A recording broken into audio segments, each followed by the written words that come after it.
My name is John and I'm at Paint School on Instagram. I've done over $15 million in paint jobs and I'm based out of Huntington Beach, California. Aaron is at Alpha Painting on Instagram. He's managed huge commercial projects with impossible timelines and now is a few years into building his own operation out of Branson, Missouri. And you should probably check out our full process videos on YouTube because they're pretty badass. Our point in doing this podcast is to put our 40 plus years of combined experience to the test. We've seen a decline in the industry, and while I think it's a bit arrogant to think we can change it, we're giving it a shot. Listen up and let us know what you think. This is Paint Sniffers Podcast.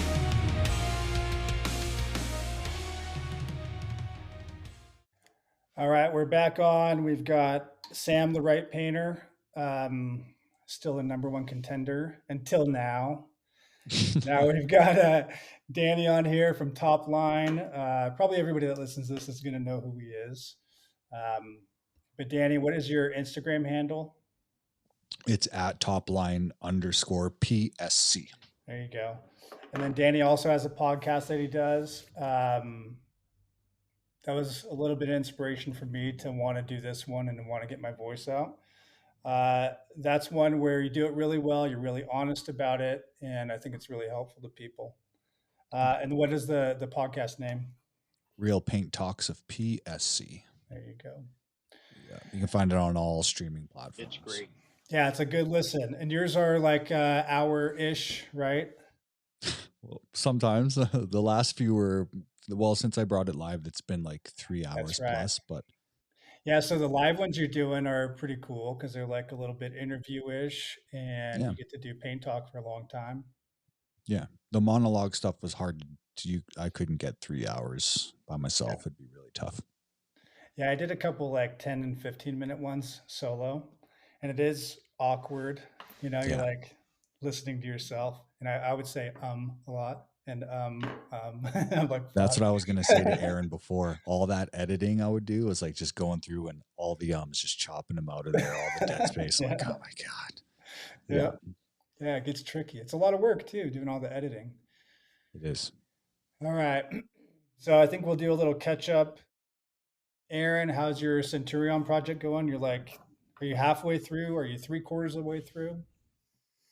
I think I'm very close to half. I think maybe 3/4. But so I'm trying to turn over all of the small rooms. Jeremiah's on our nightmare project, fucking doing punch and painting, shoe molding and stuff like that. So I'm hoping. Nice. So you're going to be out of that one soon? Yes, very soon. I'm probably going to go over there Friday and kind of help him, push through most of the stuff. So yeah, we're about half to 3/4, I think. So after tomorrow, I'm going to start pulling all my paper off the beams and I'm going to whitewash and antique those. And then, all the, probably towards the end of next week, all we'll have left is a great room. So nice. How are you liking the Centurion? You're getting into finish now, right? Yeah, I like it, man. Like we've touched on it a bit before, and I think as we get into this FPE shit and we start talking about it, like in my opinion, the Centurion, just like the water-based lacquers, like fucking Chem Aqua and shit like that, it is not what people say it is out of the can. So with the reason I went with Centurion is just because after using the FPE, like I didn't want to feed into any fucking hype, and Centurion has a thickening agent, so I ordered quite a bit of that, and I've been able to adjust the product to my liking, which, as I've stated before, I am 12 to 13 times more than what they say you need to thicken it, or what the recommendations are. So yeah, I just saw a post, I think today on Facebook. It must be a Centurion distributor, because he made a post saying, I've been shipping out a ton of thickener lately. Can anybody tell me why? What kind of products are you guys using it in? yeah, maybe it's me. Like... I'm probably the only guy out there using 60 gallons of it on a job. Well, but if you're using it, it's super thin out of the can and they have a thickening option, then maybe everybody's getting hip to it. right? It's like, oh Yeah. well, Nobody this shit is great when it's thickened up. nobody knew any better. So the viscosity in the 5 gallon buckets of the 1107 was about half as thin as the singles. So I think what the spec sheets say for the 1107 is 1 teaspoon, and I am at 30 milliliters for the 400 series 1K, and I'm at 60 milliliters for the 1107. So, as I said, 12 to 13 times more. However, I am using it in a production environment. So, versus shooting it with like a 308 and trying to be fine finish, I'm at a 310 because I couldn't imagine using anything smaller than that to spray walls and ceilings with. So, my goal is to, build it. But having said that, when I initially did my first coats, I was at 2 mils wet and it was wanting to run. So, um, I think the thickening agent is essential for it, in my opinion. But if you look at all the guys pushing this product, I've never seen anyone say anything to the contrary. It's like they're shooting it out of the can and it's fucking better than sliced bread kind of shit. You know what I mean? Yeah, that's one of the downsides to like, so I think social media overall for us in painting has been a good thing, like net positive. Um, but some of the downsides is like you're introducing products and then not talking about the downsides. So today we're going to get into FPE on it and what our experience has been with it. And that's a product where everyone talks about upside and look at me and look at my doors and look at my cabinets and I only use the best, all that shit. But nobody's talking about the downsides, which for some people may not be a big deal. For some people, it may create a nightmare on their project. If they're pushing it and they don't have all the experience with it, they're pushing it because they see all these other high volume companies doing it. And then they get fucked and lose $5,000 on a project because they didn't know it takes so long to dry, or they didn't know this product or that product or whatever. Even for you, Aaron, on the Centurion, it's like you're having to do some trial and error in the middle of or in the beginning of the project, right? You have some idea that they have thickener. You have some idea that you might, like, you went into it with a whole 20-year background in knowledge, going into this product saying, okay, I've seen what some people use it on. I've seen what the finishes look like. You talk to the sales reps. You talk about viscosity. You're going through all this shit, right? So you go in like with a leg up on probably the majority of painters out there. And then you're still having to do some tweaking to it. And you're adding in a little bit of thickener and then a little more. And then you're calling sales reps to say, hey, how much of this stuff can I add? Okay, I'm adding more. Right. And then you get it to a place where now it's really nice for you to use. What about the people that don't know how to do all that? What about the people that get the recommendation to only add 1 teaspoon and it does nothing to change the viscosity? And now they've got runny product. They don't know what to do with it. They sold a $10,000 cabinet job with it. Like, that's a lot of information that doesn't get put out there, that I think is Yeah. kind of our goal, is to talk about that a bit. Yeah, if I couldn't thicken the shit, it would just be the same story as it was for me with Cam Aqua. I was told by my Sherwin-Williams reps, yes, you can shoot it airlessly. I did a cabinet package. Um, I used shellac as my primer, and I was on my doors because I shot them horizontally. I think I was two like heavy coats of Cam Aqua, but it still ran around the edges of the doors and shit. Now with my cabinet boxes, as fast as you could just fucking piss that shit on there and move your hand with a 308, that shit would, almost still want to run.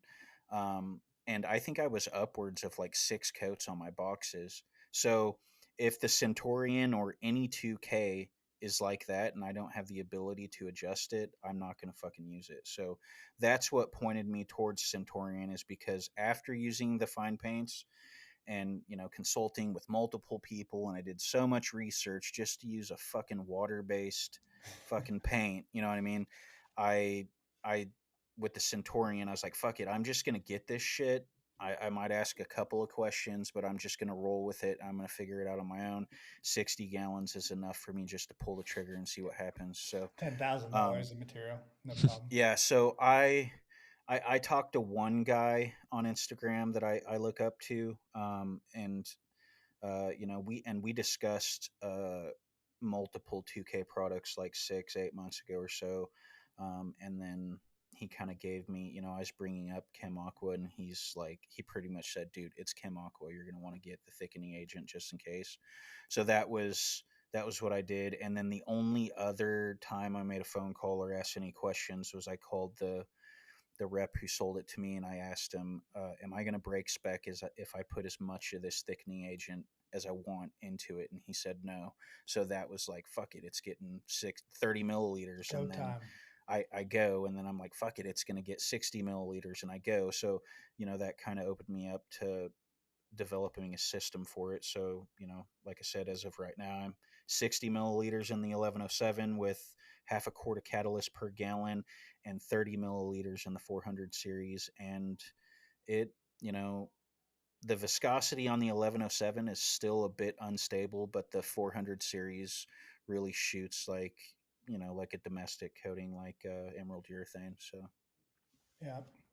But that, and that's part of the problem though, is like the guys who use that all the time and like pump it up, they only talk about glass factory and this stuff's amazing and the vertical hang is amazing and I'm stacking my doors same day, blah, blah, blah, blah, blah. Right. yeah. Nobody's like it was fucking terrible at first until I thickened it up. Right. Nobody's like going through that process.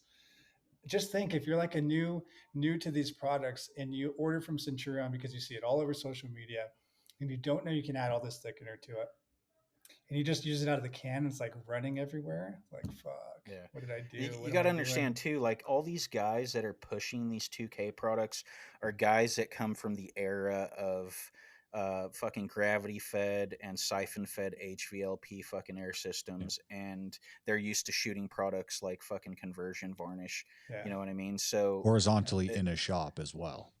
yeah, yeah, dude. So yeah, like these guys don't know shit about architectural coatings. They're essentially carpenters that are fucking painting cabinets. Mm. You know what I mean? They're yeah, So I finishers. don't Finishers. right, yeah, yeah, I don't look to those guys at all in terms of looking for any advice or anything like that, because they don't comprehend the background that we come from. So what we're looking for doesn't translate to what they're fucking selling. You know what I yeah. mean? Yeah, but not everybody's aware of that though. You No. just see a company doing cabinet refinishing, and you're like, "Well, I also do cabinet refinishing, so maybe they know what's up." And I think meanwhile, even though I know he gets heat for it, Danny's just laughing at all of us while we go through the whole trial and error phase using all the 2Ks and the fine paints of Europe. He's sticking with lacquer, Well, laughing at all of us. I can understand where Aaron was coming from though, because when I kind of first was telling people, because they're like, man, like, what do you like? That's amazing. What are you using? Then I'm telling them like it's mostly lacquers. A lot of guys never message me back because they're like, oh, well, I can't even get that. I don't even want to go that route. So it's like right away they're like, okay, whatever. But then I was getting a lot of the 2K guys that were sort of passively aggressive. Not maybe not, but they were always like, so why are you still using lacquer? Why are you doing that? You know what off gas is. You know it's not healthy. You know it's not this. I'm like, listen, for practicality to do what we're doing, I couldn't use those products. It'd be way too expensive. And I was gonna say, Aaron, I did a show home here in town, and I didn't have the choice on product. And the guy shows up. I was subcontracting at the time, and he shows up with Chem Aqua, and he gave me the Chem Aqua, the top coat, and the Surfacer primer, and it was the same thing. But everyone that I talked to about it, it was still sort of so kind of new around here because guys are still using a lot of lacquers that no one had the answers. But that was like the first time I started dipping into the '08 orifices because I was like, yo, I can't put it to half pressure. And, I kind of, so yeah, but it was a nightmare. But it's a lot of the stuff that people they don't think about. They just see and they don't think. They don't start to, like you say, break down everything that's behind it. Like, but people just see, man, Yeah. and they just want to jump on it. They just want to Yeah, jump. that shit ain't no joke either, dude. It has zero vertical There hang. was So nothing. And I was using it on bare MDF. So the primer at first, so it's like you're already physically adjusting from your first coat to primer. So I was putting primer on. I'm like, yeah, oh, fuck, this is great. Yeah, it was thin, but it's going on to bare wood. Then you come to that sanded primer for your first coat. The first door I shot it on, because I'm a like check your work kind of guy. Sprayed it, came back a few minutes later, and it was just curtains. I was like, what the fuck? And I was like, oh fuck, what the hell? And then right there, everything stopped. I'm like, okay, we got to figure this out. What is this shit? Like, what the hell's going on here? And yeah, Yeah. just like you said, we were up to 6, 7 coats of whatever between primer and top coat before it would even cover for one, of course, because it's white, right?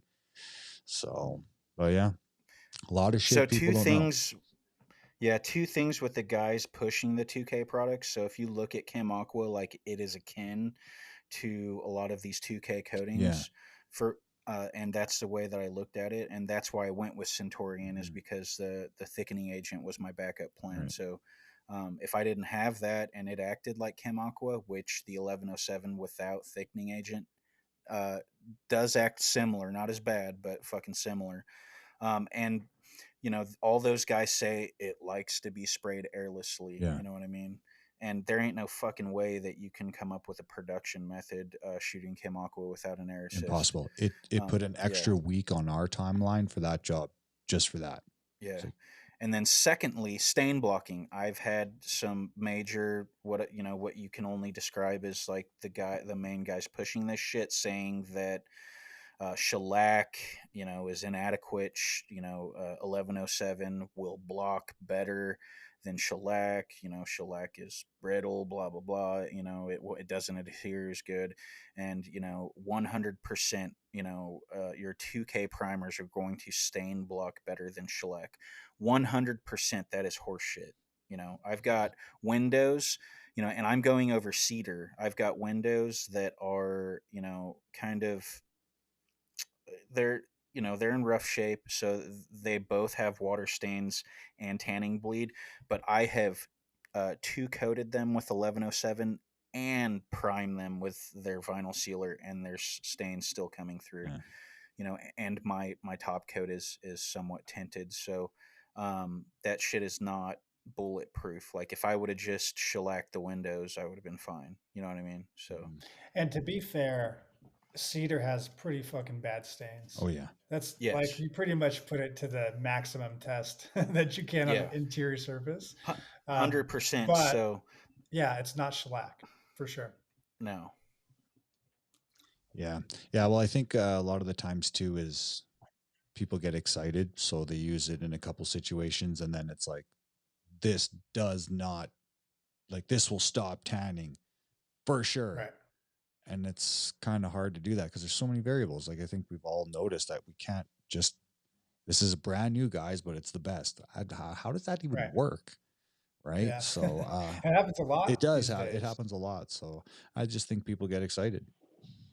Yeah, there's no one and all finished product. There's nothing like there's always variables that you have to account for and look at and go, yeah, and adjust. You have to adjust, and that, yeah, Yeah, I don't know a lot about it, but some of these 2K guys, from my understanding, were kind of saying that Chem Aqua is at like the bottom of the barrel. And then some of the higher end products of the 2K, a lot of these guys say you can just like one prime, one top coat. And that's the way they're doing. I'm like, really? Just one top coat? And a few guys said yes. And I was like, damn. So a lot of guys that are pushing it heavily will say that you can either one prime or two prime and only one top coat. I've never liked that idea, no matter what, ever. Because primer you need adhesion, right? Um, but your top coat is like your durability. That's like your wear and tear all comes through the top coat. So that concept never made sense to me, but I know a lot of guys push it, and I know that you can get coverage out of it. You Yeah. technically could get away with it, right? But I think you're doing that is getting away with it. Even on a It's like vertical? doesn't make any sense. Yeah. Oh, Yeah. so some of the products cover really well. So Yeah. like Ilva is the 2K that I use here, and I Yeah. only use it here because I have a local distributor. But it's thick. It's like really thick, and I could lay it on heavy. Like it's kind of dummy proof. We talked about this before, so I won't go too deep in. But it's pretty dummy proof. Like anybody, not anybody, but almost anybody could just spray it on, and it's going to level out because Nice. it's so thick. It has like such a long hang time. Um, but I was going to say, so not everything is bad about these products though. Like they have a lot of good like nice qualities to them. Like Sam, you've been messing around with Envirolac for a while now in a couple projects. I've been using Ilva for maybe close to a year, like on projects now, and it's the closest thing I've used, the thing that has the closest look to lacquer, right? Like I've been a lacquer guy for 15 years before this, or 18 years before this. This is the anything we've tried before is like that wants to be a lacquer has never gotten even close to the finish. You know, like lacquer finish is just so tight. It's like as nice as it gets for interior. Um, the 2K polys are now finally like they feel like lacquer, they look like lacquer, you know, like your fingernails slide right over them, like it feels good, it feels really hard, really tight pores.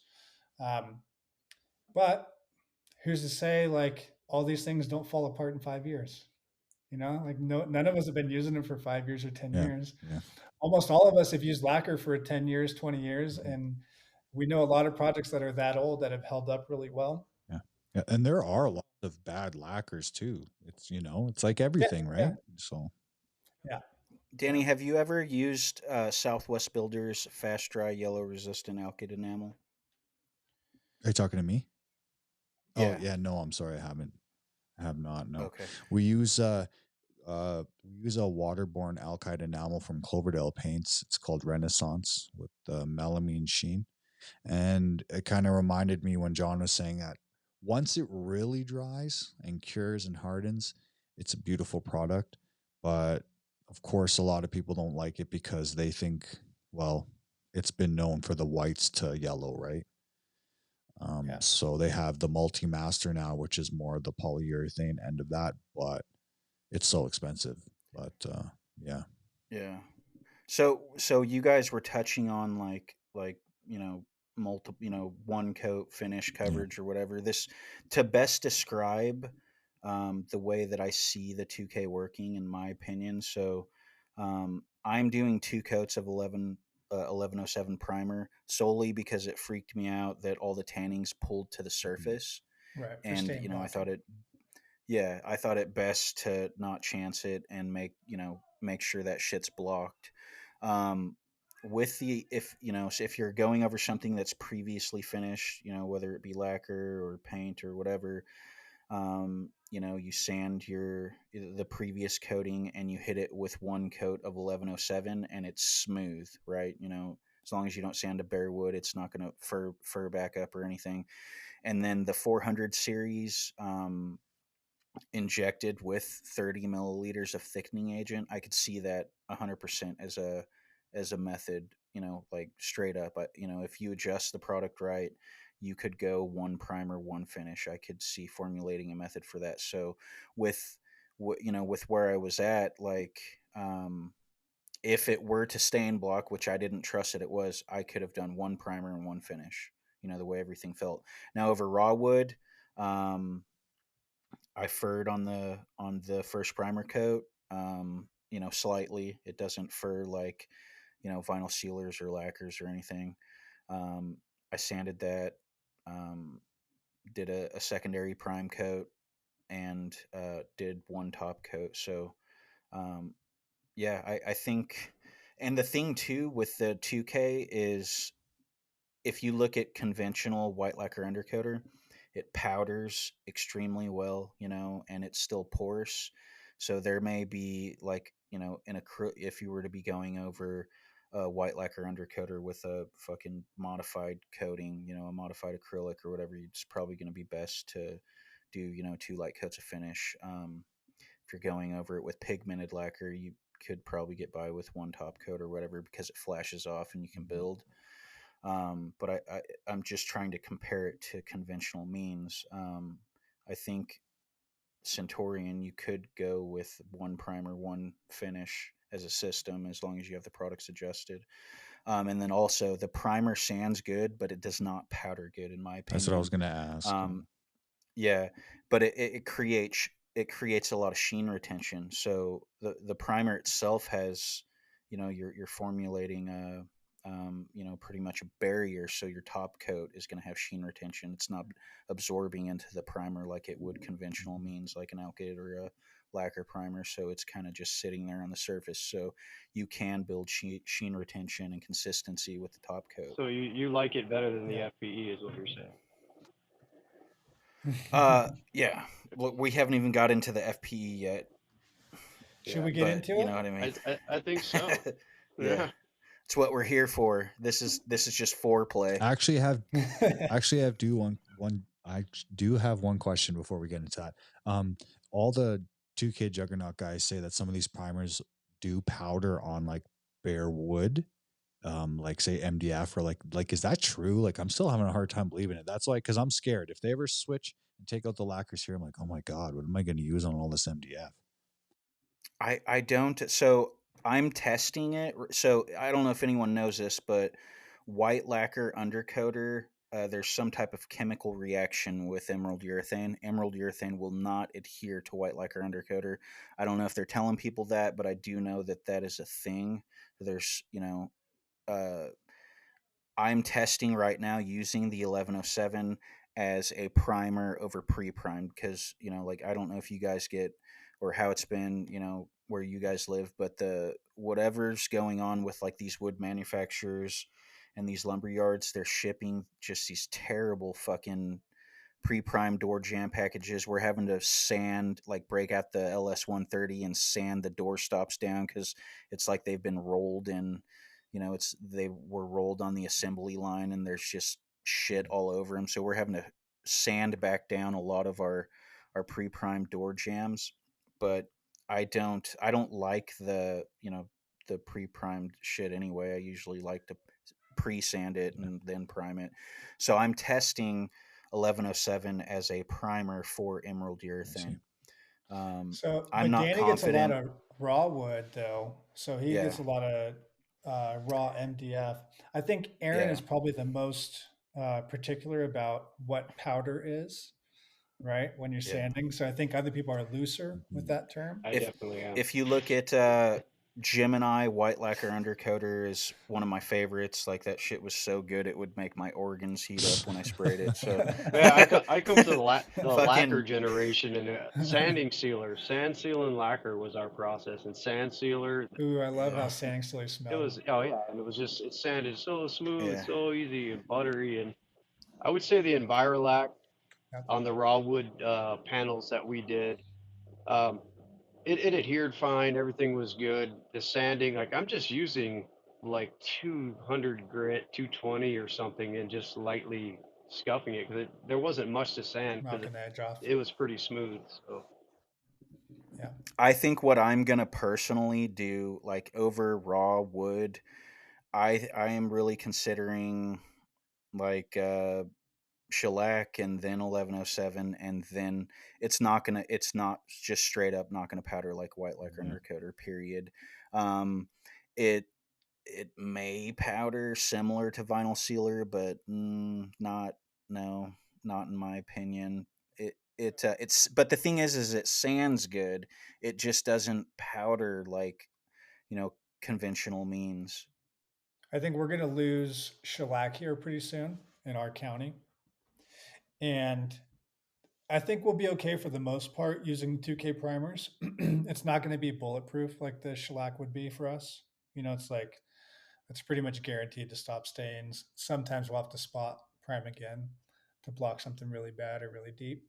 Um, so I'm not too worried about. I think they've come far enough with the stain blocking in them that we'll be okay. It might be a little more of a headache, having to reprime and all that. The sanding for us is not as good, but it's definitely not terrible. I mean, it's not like anything water based. It feels like a solvent based product when you're sanding it. It's just not powdering like a lacquer undercoated would. I don't know anything that does though. I think essentially it is going to be my refinishing system. You know what I mean? Yeah. Like if I were to carry this down the line, it's going to be for refinishing cabinets is and solely it. And then me considering maybe if I'm going to prime some door jams, I might consider it like use it for pre-prime door jams or whatever. And then if solvent borne products fall completely off the line for us, then yeah, it's something to consider. You know what I mean? But if you have, fuck, we're already 20, 30 years into this shit. Like, I'm not going to stop using lacquers and stuff like that unless they take them from me. Like, I'm already going to die of cancer, Ain't so broke, don't In my fix it. cold dead hands. Bring back yeah. VOCs. Bring back VOCs. They Yeah. served a I, purpose, I right? don't, with some of those things I've seen online with like the Centurion clear coming off in sheets. And then I've talked to another guy that said, he had some problems with it, but he's still using it. And he's trying to, he's assuming that it was an incompatibility issue with the stain itself. No, dude, fuck that. I'm going vinyl sealer and, Did you catalyzed see that, Danny? lacquer That for my post? I did clear. not. The guy's just peeling. I think he did like a full package, interior cabinets, Mhm. vanities, all that stuff. And he made a post where he had to bring it all back to the shop, and he's scraping it, and he's literally scraping off sheets, like 2 foot by 4 foot strips of this stuff just coming Yeah. right off. I think I It's saw that crazy. one too. Yeah. And the stuff that And he's just like, "Fuck, I always it's start to supposed to be think about, good." like all the steps, especially if it's a refinish, like all the steps from the last guy before, because that's stuff. Another thing that a lot of people don't talk about, they're always like, especially when they're bashing other products, 'cause, like, say if they're preaching that 2K is great and they're bashing the last product, where it's like, emerald urethane, that's a big one. Emerald urethane should never be on cabinets, and they're at a job and they're scratching it off. I'm like, well, hold on, dude. You don't know what that guy did to prep for that paint job. Yeah, So you can't just blame it right yeah, there on that. But it's also a nice segue to be like, buy this. This is what's good. Here it is. Here it is. So there's a lot of Right. stuff that people ton of don't people talk do about. that. It drives me nuts because there's so many things, the scratch test, all that stuff. It's like, listen, that's all great, but I'm going to say this right now. Like, I've done a lot of production work, and I would have felt more comfortable putting property solutions on these fucking $20,000 fucking cabinet paint job that I did. And I would have definitely felt a whole lot more comfortable putting emerald urethane on them than fucking eco satin. see, and you know what, dude? Sometimes I'm starting to do that myself. I'm like, maybe I shouldn't be using lacquer anymore. But then I'm like, but hold on, I still got really good lacquer here. Like they haven't like thinned us down yet. Like we're still have really good lacquers here. I commend you for still using Yeah. lacquer, man. It's a lost art. I'm like, man, I wish had lacquer projects still, man. Yeah, Yeah. it's Here's how I look at it. The major pushers at 2K that are saying that lacquer will fail in a kitchen in 2 years. One, I've never seen lacquer fail in a kitchen in neither. 2 years. Two, that they're also the same guys that said that fucking 2K primer will 100% block better than fucking shellac. That is not true. I put it to the test. Not only 2 coats of 1107 after I was told that Mhm. 1 coat would block, plus fucking vinyl sealer. So that's bullshit. So I'm definitely not going to trust the guys that are pushing that stuff to tell me any fucking thing. Like, if I want to use a product, I'm going to use it and I'll make my own assessments. I am no more reaching out to guys and Yeah. asking them any fucking I don't think I questions. have Like, asked my paint rep a technical question, in probably 15 years. I ask him about supply. Oh, Is my it paint is rep it doesn't even know available? what 2K They did. Yeah. is. Half of them don't know. They're corporate ladder climber guys Yeah. that it's our job to train our paint reps. That's how I look at it. Like, Yeah. It's Yeah, like they don't that know here jack too. shit. They are not very, they know about their products if they have to sell them, but it's like, hey, like what if I did it like this? They have application, they're out to lunch. I see the yeah, hand oils for cabinets, all around the handles and the pulls. Always hand oils will make advanced and emerald urethane deteriorate over time. I've seen that without any protective coating over that coating. That's why I was looking towards the 2K things, and I did a lot of research. We only could get the Envirolac here, and I went with that route. And I could tell because I've used so many different products over my career that the primer was pretty awesome. Like, I'm not concerned with the finish that I got with both of them. That 10 years from now, or 5 years from now, or 2 years from now, that's gonna really fall apart. I mean, if you look at it long enough and you know what paints, you scratch it and just. I felt really good about it, like personally. But I'll check it. in a couple of years for sure. But Well, that's how I am too. Like I tested this stuff and messed around with it in shop for like a year before we did on any projects. Mhm. You know, it's like I just want to mess around with it. I want to let it bang around the shop. I want to do, you know, like I did it over raw wood. I did it over no primer, product over raw wood, product straight over varnish cabinet door, and then a primer system, a couple different primer systems, thicker, thinner. Like I went through the whole testing phase for like a year before doing it on any of my own projects, like any of our paying Mhm. projects. I look at it Um, too as employee, a training issue as well because it's pretty easy to use product and like I couldn't teach somebody how to spray high gloss oil right now and keep a wet edge with 1 year, 2 years experience. Just learning how Even yeah, lacquer, how fast, yeah, lacquer, you have to keep a wet edge and you have to know when to stop, when to start. Once you start watching your spray fan come out and the viscosity, that's hand-eye coordination that's acquired over time.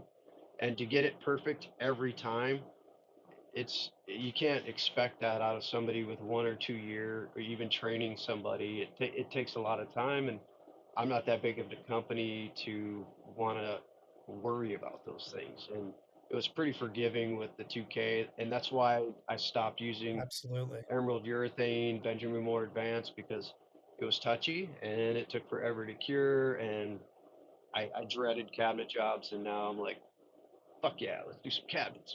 Yeah. And I'm glad I didn't try FPE because you guys did. Danny, I think when you do eventually have to stop using lacquer, I think you'll be pleasantly surprised with the Yeah. 2K stuff, assuming it holds up long term.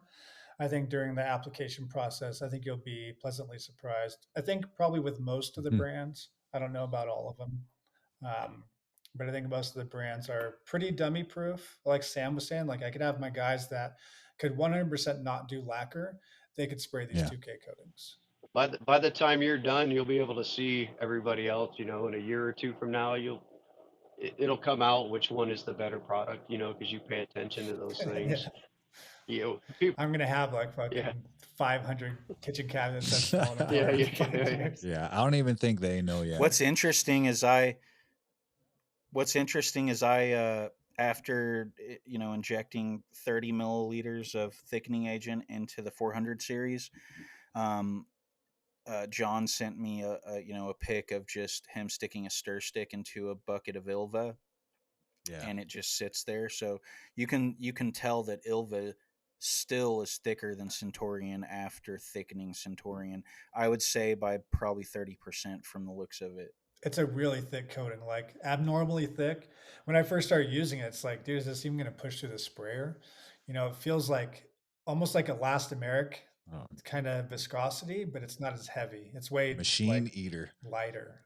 The elastomerics, Yeah, eh? Oh yeah. thick product. Oh Yeah, yeah. yeah, yeah, yeah, I made a rookie mistake with yeah, the Envirolac in my top coat. It was sitting in, a 5 gallon of it sitting out for too long, and I just grabbed it and poured it into the sprayer, and I did not stir it, and I had some, it chalked up and started just full on checking on the whole thing, and yeah. I was like, oh, rookie mistake.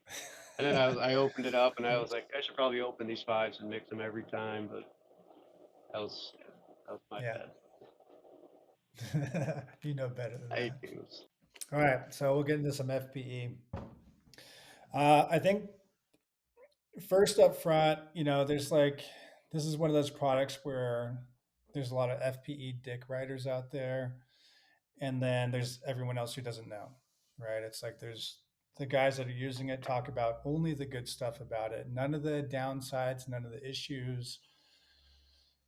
Um, Look at the shiny and I finish. think, It's shiny. yeah, look how shiny it is, like the magician trick, right?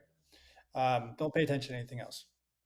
But I think, you know, rather than just shit on the product or anything like that, um, I could see a way for a company to build their business around this brand. And I think that's more what they're designed for. They have their certification process, which my understanding is it's more of a sales training than it is a product training. Um, and I could see a company, I was originally going to do a monologue on this podcast and tell everyone I'm changing my company to FP only and blah blah blah, right? And the points I want to go into is like I could do that. I'm in an area where I have enough high value homes. We have Newport Beach, Laguna Beach. Like we have a lot of high end neighborhoods. We have some of the highest value homes in the country. In certain parts of Newport and Laguna. Um, so I did a little bit of research in order to get my monologue ready. There's only seven people in all of California that are certified FPE people, right? And they're all in Northern California, mostly like around the San Francisco area, where there's more volume of high dollar homes there, right? We have a lot of high value here, but it's spread out a little bit. So if I could get certified, which I think as long as I just buy enough volume, I talk about it all the time on social media. I go to the certification. Now I'm a certified painter, right? Yeah, if you put out that FPE persona, You can buy Yeah. a certificate online, dude. I'll print you one up.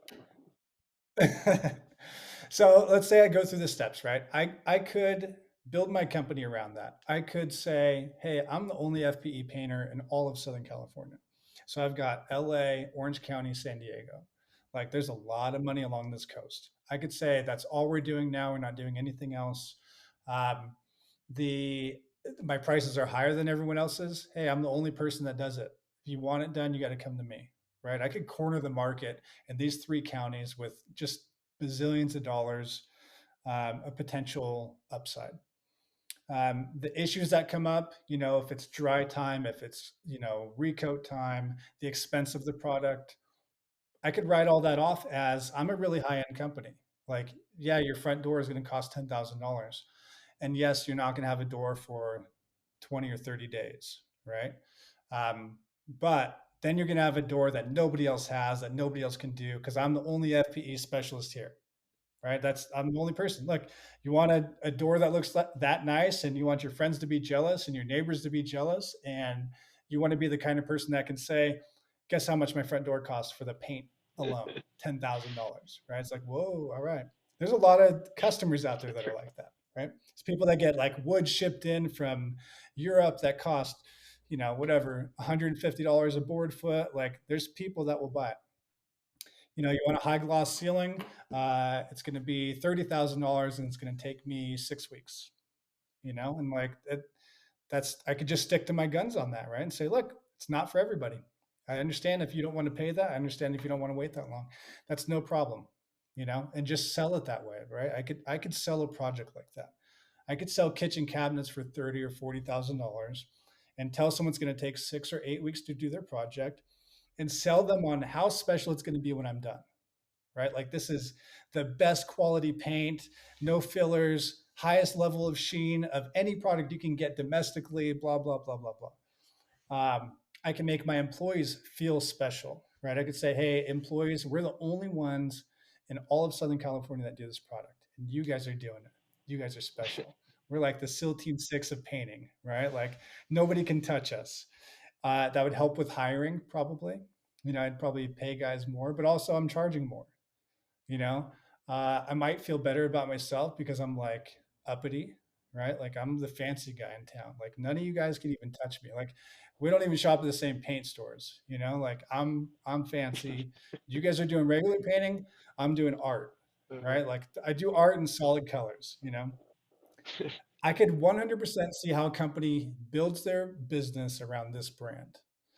But for the regular painting business that's using domestic paint, I don't even like that fucking term, but that's using domestic paint, uh, there's almost no reason to use a product like this.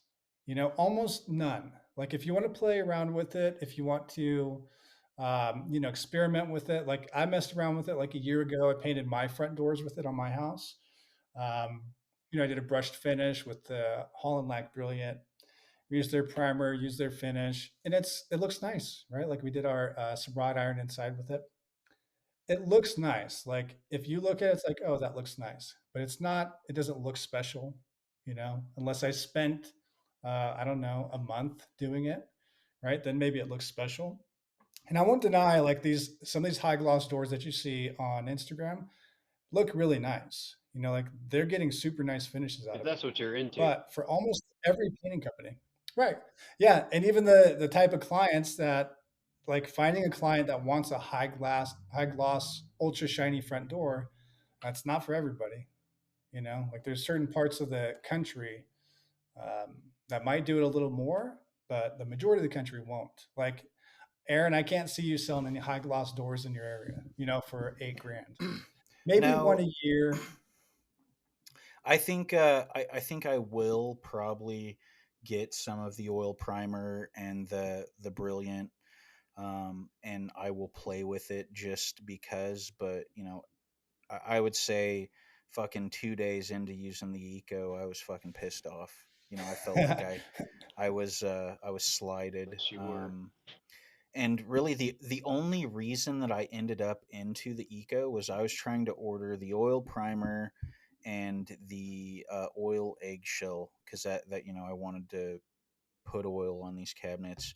And FPE was out of the oil, and they walked me into the eco, and they all they said how it was viable, and there's hundreds of people that put the eco on cabinets and yada yada. This was like an hour long phone call, you know what I mean? And I was just trying to cover my bases because I knew in the back of my head that I was I probably needed to go with a 2K coating. Um, this was an extremely dark color too, and one of the selling points of their primer was that you can tint the primer 100% to the finish. Yeah, So I that is a mean good that selling that point. sound yeah, that sounds appealing, and I cross referenced, like, is the stuff going to dry hard? Is it durable? I talked to some guys, that said that it was extremely viable on woodwork and cabinets. Other guys that were like, it's a good paint, but it's probably not as hard as, say, Scuff X. And I counter with, but is it close to it? You know what I mean? Like, I did everything that I could do with consulting people. So I fired off initially with some accent walls that were retaining moisture because this wood, uh, I'm sure they didn't let it, they didn't kiln dry it properly. So by the time it was installed, I didn't have heat. So it took forever to get it to acclimate. So I waited quite a while on these accent walls, and then I shellacked them, and then I did the uni primer and the eco top coat. Now, admittedly, right after I shot the primer, I knew, okay, I put that shit on too heavy. So by the time I got into the top coat, I was backing off, and I started noticing on these accent walls, well, fuck, there's something going on, like, and I wanted to keep attributing it to the fact that these accent walls were retaining moisture. So I had moisture content in these accent walls that were probably preventing the paints from drying and curing properly, as well as my temperature and my humidity levels. I live in a high humidity environment. You're talking 90 degrees at 100% humidity in the summer. Jesus. Um, That's the so worst Absolutely. environment. First off, to paint anything. yeah, What kind of wood, Aaron? Sorry to interrupt. What kind of wood was it? those accent walls were pine. Um, so that was, I got through those accent walls, and I was like, okay, well, that was my marker to figure out, um, like, film thickness and stuff. I started gauging it to where I started investigating once I got into the cabinets, and I was still experiencing the same issues. So, like, these cabinets are fucking dry. You know what I mean? They've acclimated for months. There should be no reason why my paint is not drying. So, I'm talking like, we shellacked everything, all of our, I lacquered the interiors of the cabinets. I knew like off the bat, like, dude, I'm not fucking around with anything on the interiors of the cabinets. So everything was vinyl sealed and catalyzed lacquer. Let me And I closed interrupt those you real off. quick. So I want to just pre-qualify this a little bit. We're all able to get nice finishes out of this product. When all is said and done, at the end of the day, we have products that you could turn over, close out the like this project that you did. It's a big project. It's not only FPE on this site, but these are two parts to it that were obviously issues. But that project is being closed out. You're being paid for it. Like it's not like we can't get to a good result with this project with the products that we're Yeah. using. Getting there. But it's all the issues on the way there. Yeah. Yeah, I have a premium result, but I could have a premium result with something else as well. Right. Well, oil is Yeah. nothing new, you guys. I mean, that's what I think. We used to. It, the reason we stopped using oils is because it took so long to dry and cure, unless you put additives in like Japan dryer and things like that. And it yellows. And Yeah. it's like they're they've made sliced bread, but now they're trying to sell us bread again that's not sliced. And I get it. It's hipster cool, but it's just not feasible. Even with the whole, you have to create your own market, your own sales pitch to give somebody that higher end thing, which it's not for everybody, and could cause your company a lot of problems if you think that that's going to be your answer to making it rich in this industry. That's my issue with it. So here's the thing, like once I started getting into the cabinets and I realized, okay, well, it's not my high humidity levels, it's not my moisture content, you know am I applying it wrong? So you know what I mean, I started mill gauging. I contacted Fine Paints. They, and you can't quote me on these numbers, but it was something like 3.47 mils or something stupid, you know what I mean.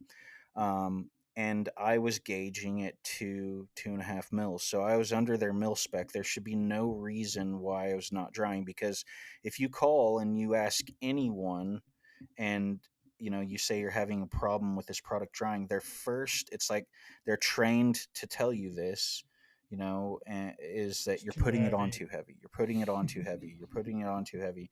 And in their defense, this product does like to be shot thin, and it lays down. You can essentially turn down your pressure and fuck 1500 to 1800 psi, piss it on with a 308, and your orange pill will lay down. Now there is a point to where it being too thin, the orange pill will dry with texture, but there's like a perfect point between 2 and 3 mils.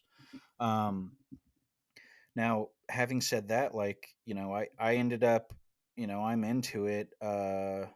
Fuck, I don't remember what I spent on the FP, but I think I'm well over $3,000 into the material. Like, I can't just stop and fucking be like, No you know what I turning mean? around Well, now. I'm gonna throw all this shit in the trash. You know what I mean?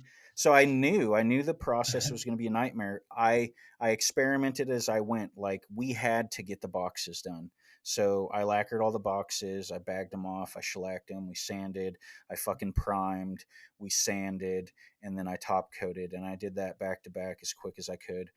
Now, once that was done, that allowed my process to continue with the rest of the house, and I played with the doors. Well, let's do some doors. How long do they have to sit until I can sand them? Fucking never. They will never sand. That's how long.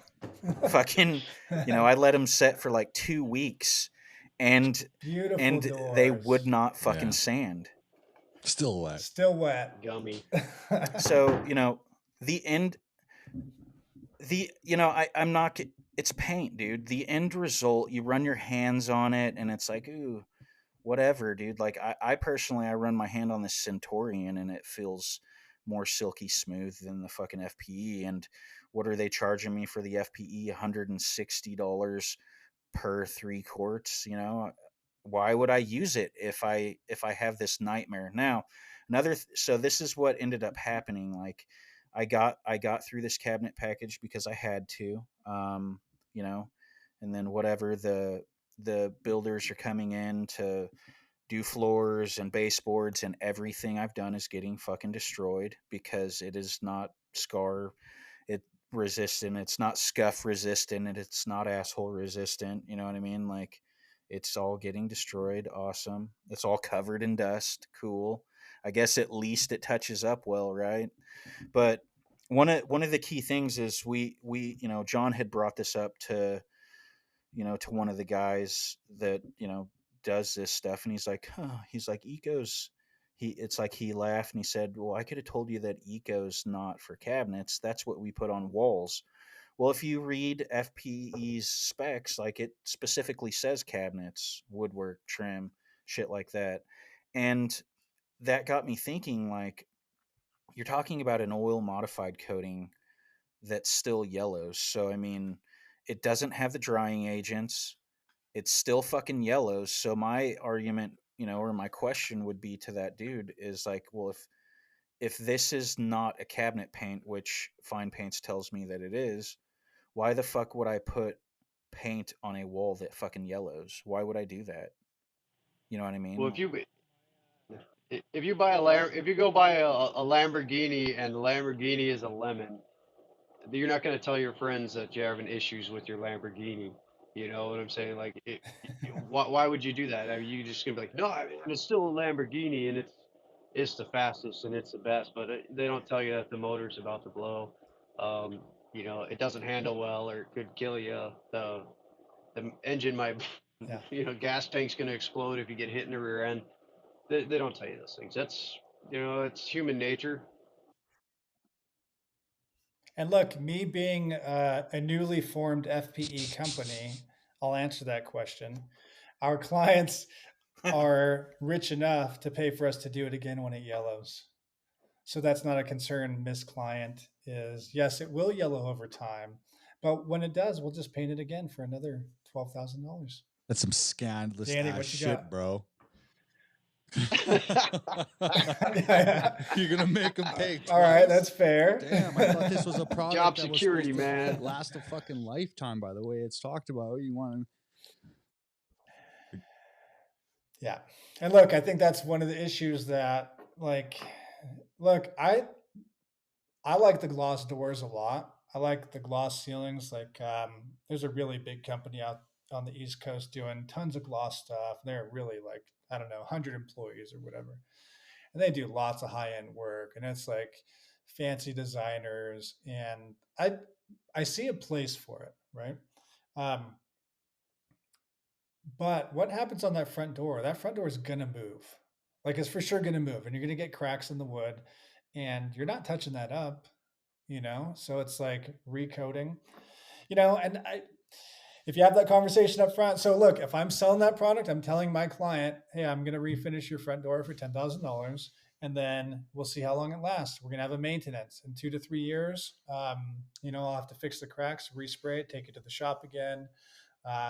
That time I'm only going to charge you 4,000, right, for a maintenance coat, and that's going to be every 2 or 3 years. I'll charge you $4,000 for maintenance coat, Uh, and I'm going to say, look, it's a luxury product. If you want luxury product, it has to be Might maintained. as well use stain. Um, Stain it and use the marine varnish. It's the same concept. right, Oil on an exterior is going to but degrade. I think to some extent, like a front door. I think that is a luxury thing. And I think as long as you're being upfront about what the maintenance looks like, how often you have to do it, or how often you might need to do it, right? Maybe we get lucky and you get no expansion contraction in your front door and we get 5 years out of it. But it's also going to oxidize, so it's going to get powdery and milky. Um, but if you're upfront with the client and they just want a high gloss door, and then I'm just going to tell them like, look, I'll do it for you, but it's going to be a lot of money. And you're going to have to pay a lot of money to redo it somewhere in like 2 to 5 years, you know. And it is what it is. If you want it, great. If not, that's fine too. Looks great on cars, man. But for like interior trim though, that's where it's like, all right, oil modified stuff in whites where it's going to yellow. When we have so many other options for better products that are not going to yellow, that's where I think you start getting into like you're not looking out for your client's best interest, right? It's like, it doesn't make any sense. My concern was exterior. Like, show me one that's 10 years old, and I'm sold. Oh yeah, maybe some guy over in this side of the country. I think he did one 10 years ago, and it's like, I can't sell that. I Well, and can't that's the sell that. thing is they might be out there and again, it goes back to prep work, Sure. like we could probably go back to like houses that you did with super paint that are holding up fine or the same or better. Like Right. that's a hard argument because depending on who did it, how well they did their work, which part of the country, even if there is a home that's 10 years plus, maybe they spent fucking 3 months doing prep Or work on it, just got it super dialed show in, me. and they could have put dog shit paint on it and have it last 10 Right. years. You know what I mean? It's like, I think it's like yeah, that for a lot. I'm like that with anything. Yeah, I mean, when Anything. Show me something 10 years old. I want to see how well it did yeah. or how well it didn't. You know, it's yeah. Here's another thing too, like to consider. Like, I have a system for my bidding. Like, I don't call my sales reps and ask them questions. I have a rule that, if I talk to a sales rep and I ask him a question, it's only uh, a question that I already know the answer to. So I am confirming my process, because when I sell a paint job, I'm selling an 8-year warranty with an exterior, right? So with Sherwin-Williams, I get competitive pricing, right? I'm familiar with a lot of their products. If I need to get them to sign off on my process, I'll make a call to a rep and tell them my process, yada yada. This is what we're gonna do, and get them to sign off on it. If I'm nervous on something, typically I don't contact them for anything like that. But you know, uh, if that shit fails, they're going to fucking take care of me. They're gonna figure it out. They're gonna give me product. They're gonna have me keep track of my hours and pay me to fix it if it's something wrong that fails. And I'm pretty fair with that stuff too. I've only had like one or two things go wrong in the last 3 or 4 years, so like it's not a big thing. Like, I'm not a high maintenance account. So you look at the whole FPE thing, like you're melon painting, dude. Like you're paying a premium for products that you know nothing about, and if you have a fucking problem, they're not going to take care of you. You know what I mean? If it doesn't perform right, if it extends your process, they're not going to send you an extra gallon of fucking paint. You're going to call them and they're going to feed you excuses. Well, you put it on too thick. No, I didn't. I put it on a mil less than what you guys do they recommend. treat you Well, better if you're certified they're just or going to feed you. Or uncertified? I, you know, I don't know. I would imagine, like, why else Of would these course. guys be pushing it? So Amway same thing with pyramids. Sherwin Williams. But like, if I can't walk into a fucking store and shoe somebody's ass, like, I'm not gonna be likely to use that product. You know what I mean? I'm gonna expect that if I'm spending tens, if not hundreds of thousands of dollars somewhere, that they're gonna have my back on my shit and have enough confidence in me that I'm going to get competitive pricing and they're going to back up what we do. Like, you're going in blind with that. I don't have that with fine paints. I feel this is what it feels like, some fucking Scooby Doo shit, dude. Like, I use this fucking paint and it's like the end of a Scooby Doo episode, and you fucking rip the mask off the bucket of FPE and it's a fucking gallon of Valspar sitting there, dude. That's what it It was fucking the feels like. mayor That's what it the feels like whole to me, dude. time. All right. Oh, All bro, right, I Danny, just what do you wanted to got? ask You've been Aaron. holding that over there. So what made you decide to use the FP on that project? Was it client spec? No, these people are they pretty much their remodel started out as like a $200,000 remodel. We're talking about a place that was already pre-built, and the interior got gutted. New siding outside, ripping out driveways, new driveways, and then the inside was originally supposed to be drywall, flat trim package, and maybe a wood ceiling and some beams in the living room. Well, that turned into fucking I've seen every that. square inch of this house being wood. Their budget jumped from 200 grand to like 700 fucking grand. Must be nice. Must have been And some so assholes from California.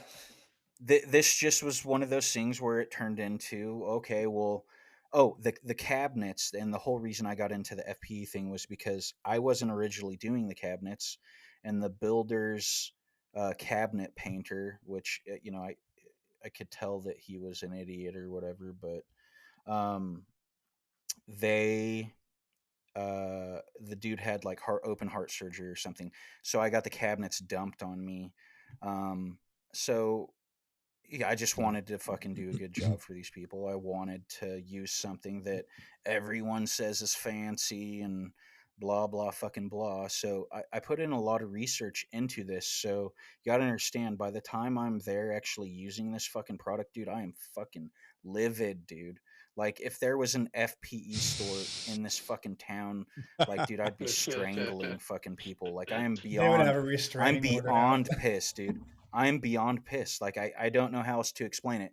No matter who is out there, and I have given every person that I have respect for, that I see use this product. I understand why some people use it. You know, they just want to do badass paint jobs, and they want to do good work and yada yada. But I feel like it's a farce, dude. I feel like like I said, I ripped the mask off a fucking Valspar that was put into a fancy midget bucket. Somebody wants Gucci, But they get like Gucci, right? I am not, dude.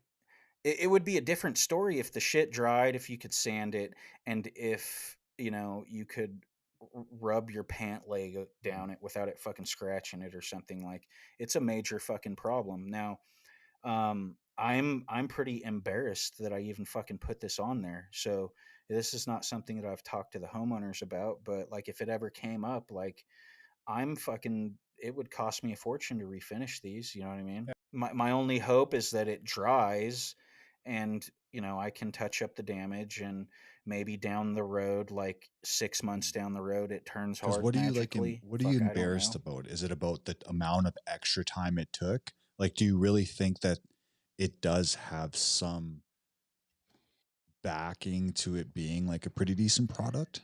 No, I think it's trash. You think it's trash, eh? Because like we were saying before, like what makes something premium? Because I'm kind of always on that page too. I'm like, people are like, this is a Yeah. premium product, we're charging premium rates. I'm like, well, what makes it premium, and who delegates what's premium? I'll tell you what makes something premium.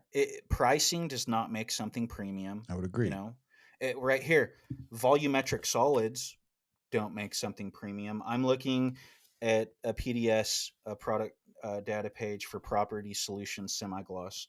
33 volumetric solids, right? Let's go to emerald urethane.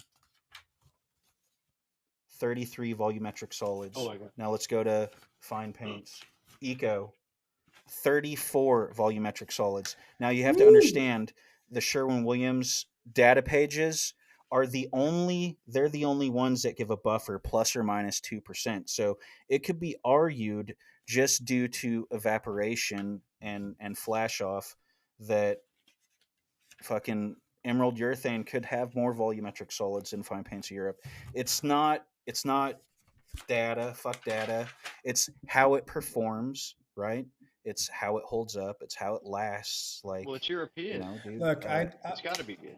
yeah, when I look at this product, so like I have a couple sample doors here, and I've been working on this stuff for like a month in the shop. Aaron sent me, most of you probably know, he sent me a gallon of the primer he was using and a gallon of the paint, unopened, brand new, but it's the tinted stuff. And we're trying to see, okay, he's in a higher humidity area. Like I'm in a very low humidity area. Let's test it first before we just shit all over it, or before we come out and then have all these issues with it, right? Maybe it is environment, right? So let's just flesh it out. I spent, probably a coat a day on some stuff. I waited a week before I recoated. Like I have nice finishes on, I don't know how good of a look you're going to get to see. Like nice satin finishes, right? Like my shit looks good. I've got flat doors, I've got oak door. Like I'm getting nice finishes out of it. It's not that I'm not able to get a nice finish, but when you talk about feeling good about a product, like if I put this on a set of kitchen cabinets and I went over and checked them out, and I'm like, fuck, these things are not even close to being hard yet. Like these door samples are not, like if I press my fingernail in, it will leave an imprint, right? Yeah. And this top coat is from like 2.5, almost 3 weeks ago. Like there's no sign that it's going to get much harder. Like I would be, Nervous. if I put these on a kitchen cabinet set, yeah, I'd be nervous. Yeah. Like, fuck, like I don't even want to know if I don't even want to go back. Like if I go back and they're still soft, I'm gonna have to tell my clients, like, don't be too rough with them, right? Like let's give them a couple more weeks. It's just like, That's anxiety, man. It would That's be in the heavy, back of my heavy. mind. Yeah, it'd be in the back of my mind the whole time, like, oh, I hope those things dry out, right? Like, Mhm. I don't want to charge someone 20 grand for something like that and then leave them with this. Danny, It's what's just your experience? I know you did some furniture pieces. Have you used it on a large scale? Did What did you use and how did No, it no, go? I don't have these big, huge, massive balls like Aaron does Yeah, to go right onto the project. I was actually a little nervous because I was using the Brilliant, and truth be told, I didn't really have anywhere to do it, yeah. right? right. Like, so I was just like, okay, I'm gonna go really old school with this, and I'm gonna get the worst substrate, which was that stump. It had like That's right. all That's these right. like worm holes and everything in it. I was like, I'm gonna do this, and then I'm gonna do another piece of furniture where I can get like this mirror type finish, right? But I said to myself that I wasn't gonna follow any of the rules because I thought it would be better to learn it the old school way. Like I am pretty confident in my ability that when I open up a can and put a stir stick in it and start stirring it, I can already start to see, oh shit, like how this is going to go. So I didn't really follow much. I didn't measure out the thinner. I just did it all by eye. I seriously sprayed both of these things with a $70 Husky cup gun that I got from Home Depot. That's probably 10 years old now. Like really, I didn't booth up my shop. I didn't wet the floor. I did nothing. And it still got great results, but also the same thing was it just took forever. And I was okay with that in that instance, but definitely practicality wise for on-site stuff. If anyone ever said, yes, I'd like a high gloss office, you'd have to like mentally prepare your client. Be like, hey, just so you know, this office is Absolutely. like Off freaking limits. 6 months. Like, Off limits, yeah, for a couple months. Yeah. so, but I mean, it wasn't bad, but I only use the Brilliant.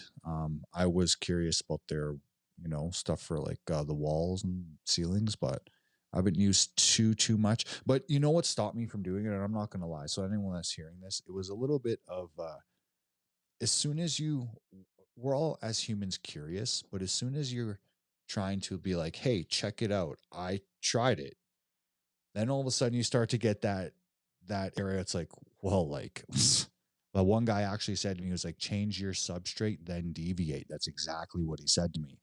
And this was the same dude who was spraying this in his garage with his car parked in the garage. So I'm like, dude, like, and all it comes down to for me is more just like, let's be nice. Let's not be arrogant. I didn't come out and was like, I broke every single freaking rule. Screw you all. No, I was just like, wow, this is pretty cool. Check it out. It's not what Yeah. everyone says, but there's no room to say that right now. Yeah. I feel like it's exactly people just jump down you and it's like, well, hey, it worked here. It's this, or you don't really know what you're talking about. I guess you're right. Right. Buy this unsliced And that's one bread. of the things, right? It's like, yeah, There's no yeah. When slices you in it. get It's cool. Well, what I said to that guy directly was like, yo, man, because I was a little taken back that he was like, okay, dude, like you painted a stump. But in my mind, I was like, well, don't you think that I got this still so amazingly smooth? right. And it was like the shittiest substrate. I was thinking to myself, like, dude, are you not thinking about this here? But I told him, I was like, this Yeah. isn't rocket science, man. If you've been painting for a No. long time and you understand and you care to get a good finish, this is like any other oil. This isn't fucking rocket science. With any And paint. Right. as soon as you, well, Yeah, really, yeah. and that's what I wanted to say before, Aaron. I was putting my hand up while you were chatting, is because I don't think there's any paint that a stonemason, like if a stonemason was working next to your paint job in a house, there's no fucking paint out there that's going to stop a stonemason from chewing up your shit. I don't Right. care. Whatever, dude. FPE Yeah. will. It'll reflect so I high. know. It'll be so reflective that a stonemason will see how ugly he is and just walk away from it, Yeah. bro. I just want the and I appreciation and of I don't of not the cockiness. It's like, yo, like you can't always right. tell from the pictures. Like, come on, shouldn't we be like more open to possibilities? Right. That's all. And that's the thing. I don't know that anybody's making claims that it's hard as a rock. I don't know for any of those products that those claims get made. Um, Yeah, well, I wasn't saying that specifically for FP. I was just thinking yeah. before when Aaron was like, when people come through, it's like, I don't think there's anything out there that's gonna stop Right. that.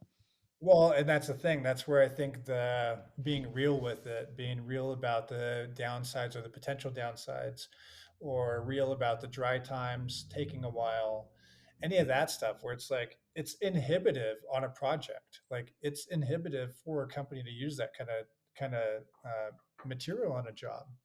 If I'm like that's what I mean when I keep going back to like you could build your company around that brand is because there's almost no other reason to use it. Like if you're looking for a high end trim, there's a lot of other products I would use Yeah. before that. Yeah. Yeah. You know, if you are wanting to push solids content, like Dunn Edwards is my main supplier here. They're Sherwin-Williams' biggest competitor. They have higher solids than the Fine Paints of Europe does. The 35%. Eco Satin versus that's like 37, Oh yeah, 38. see. And it's their hybrid, right? Mhm. It's their modified product. Um, but it's like there's a lot of other products that are better to do whatever it is you're trying to do, like faster dry times, harder finishes, um, more readily available, right? It's like a whole bunch of local stores, way less expensive, half the price, if not more. Like there's all these advantages to using paints from all of our local stores, our big suppliers. Um, and like from the Eco Satin, it's like I have a really nice finish on these doors, and I could sell it for sure. But for how soft this is, like I could get the same finish out of Bear's cabinet coat, right from Home Depot. I can get the same exact finish. I guarantee it. If anybody listening wants to bet like $1,000, without a doubt, I can get the same exact finish. It's going to feel a little soft to the Let fingernails, but it's going to look great. Without a doubt, I get the just to same cut exact in for finish. a second. I don't. I've given like all of the guys that I have respect for, or and blasted all over Instagram. I blasted all over Facebook. I gave anybody that wants to come on here and talk shit in the comments after the fact, fuck you. Like everyone was given ample opportunity to come on here and defend this shit and talk about it. Now I will say, I see some guys that are using it that say they have success or whatever, and have sent me videos of it powdering when they're sanding. I don't fucking comprehend that personally. Now, could it be the fact that the product is lacking drying agents? Yes. Is it the color? Potentially, but these people are also claiming that they're using it in darker colors as well.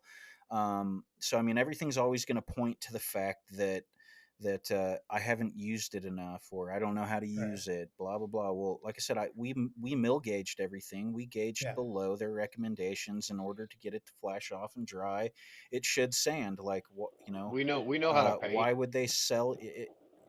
Yeah. Yeah, if it was, fuck you, what, you can go to a seminar with no experience and fucking, get a certificate for doing this shit and walk away like you're fancy and shit, but then you can't go paint a shitty apartment complex. Like, get the fuck out of here, dude. I've been in the Yeah. field for almost 30 fucking years. Like, this is what we do, is figure out fucking products. Like, you know what I mean? That's And that my stuff bothers assessment is me. that Yeah. this product is I'm gonna trash. That's my Yeah. assessment. I'm gonna tell you that like I know how to paint doors, and I've painted lots of doors, front doors in my career, and I know how much of a pain in the ass it is, and how much time you have to put into say restaining a front door. And I'm charging 7 grand per door on those, and if that's what they're charging for it to put oil on, which is a little more technical, I guess, with the longer drying times, I just know that the profit margins for the time you're putting into it, to me, I look at it and I just go, it's not worth the risk. And in all reality, it is just a front door. And I've gotten high gloss products out of water based finishes. Um, I've brushed front doors Yeah. in my career that looked sprayed. It's just, Mhm. it's nothing, it's nothing new. It's just, that's what bothers me. Go ahead, Danny. To Danny. I just sorry, man. I didn't mean to cut you off, but I didn't want to lose my train of thought on that because what I think sometimes though, Sam, is now all of a sudden there's this number. Now you can see it on Instagram. It's like, oh, people are charging $8,000, $10,000 for a front door. And what I start to think is like, so are you charging that because you're saying that we're worth it, or are you charging that because you have individuals working for you who aren't at a skill level to put to to to perform and be productive enough, so you have to charge that, Right. because guys are like, no, it's because it took us that many man hours. Well, did it take an experienced guy that Right. many hours, or did it take some dude who you're paying whatever and you walked away and said, I know he's going to be sanding for 2 days, so just let him sand for 2 days, when another guy could have done it for. So then it starts to paint this narrative where guys like, ooh, I could probably charge whatever I want because this product's going to take so long. And it's like, well, hold Yeah. on now. That's what I start to. I'm like, $10,000 for a door. I feel like there's somebody out there that could do it for less than 10 grand. Yeah. That's what I'm thinking, right? Yeah. So I don't know. Like, What's the profit margin? That's where I look at things. Is the profit like? It depends. So Danny makes a good point, right? It's like, what is your labor cost? If you're not doing the work yourself, what are you paying someone to do the work? And if you pull one of those doors off, you have to have it sit in the shop. So I'll go through this process. If I'm going to do this gloss door, I'm going to pull it off, put it in my shop. Now I have some guys that are like highly skilled, some guys that are medium skilled, some guys that are low skilled.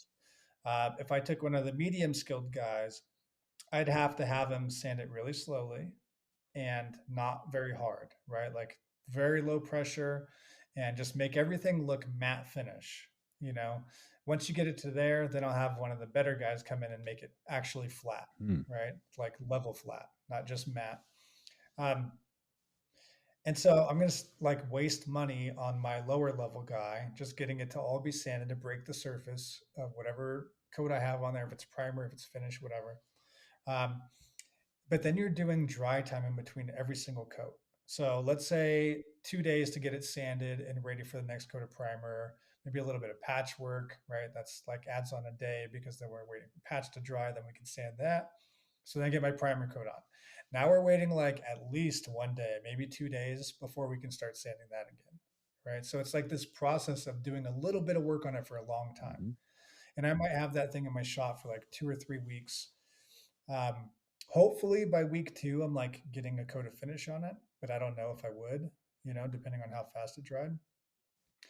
And if you have a little hair in it, or you have a little drip, or it's a little heavy here, then you're fucking waiting a day, 2 days, 3 days, so you could sand that top coat and put another coat on. Somebody's getting fired. Cross your fingers that you don't mess it up again. But so I could see where something like that would cost me like $3,000 to do. Yeah. I would say like $3,000 to $4,000 would be my cost on it, because I'm having guys off and on work on it for about 2 weeks. We're doing removal and reinstallation. There's an expense to that.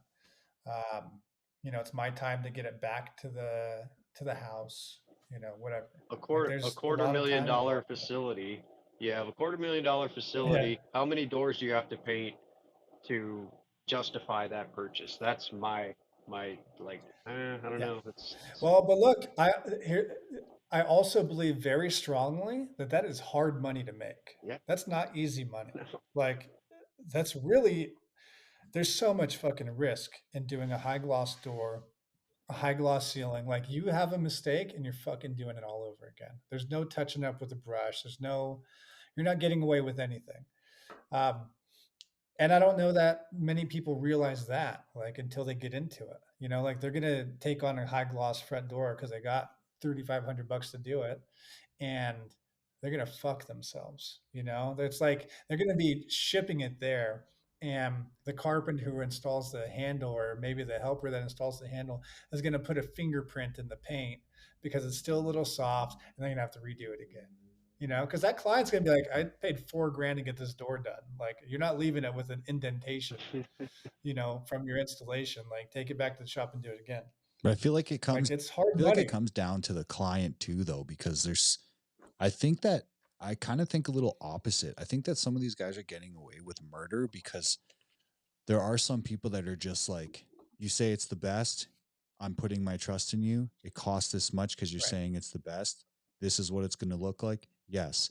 So then you're delivering a standard. So you and everyone that's working on that project with you know where all the fuck ups are. So in the end, you're going to say, oh, that one will slide. That one will slide. Because I think a lot of these people have no idea what they're looking at when they see a high gloss 98 brilliant door. They're just seeing this gloss. And I think it's proven because if you really look at the doors and projects that are done with poorly done brush strokes, no one says shit about that. Yeah. No one says anything. Yeah. They're just No, not at awed all. by the Yeah. gloss. And Yeah. nobody ever says anything. I'm like, well, what? Like, come on, don't tell me somebody paid $5,000 for that. I don't care how fucking shiny it is.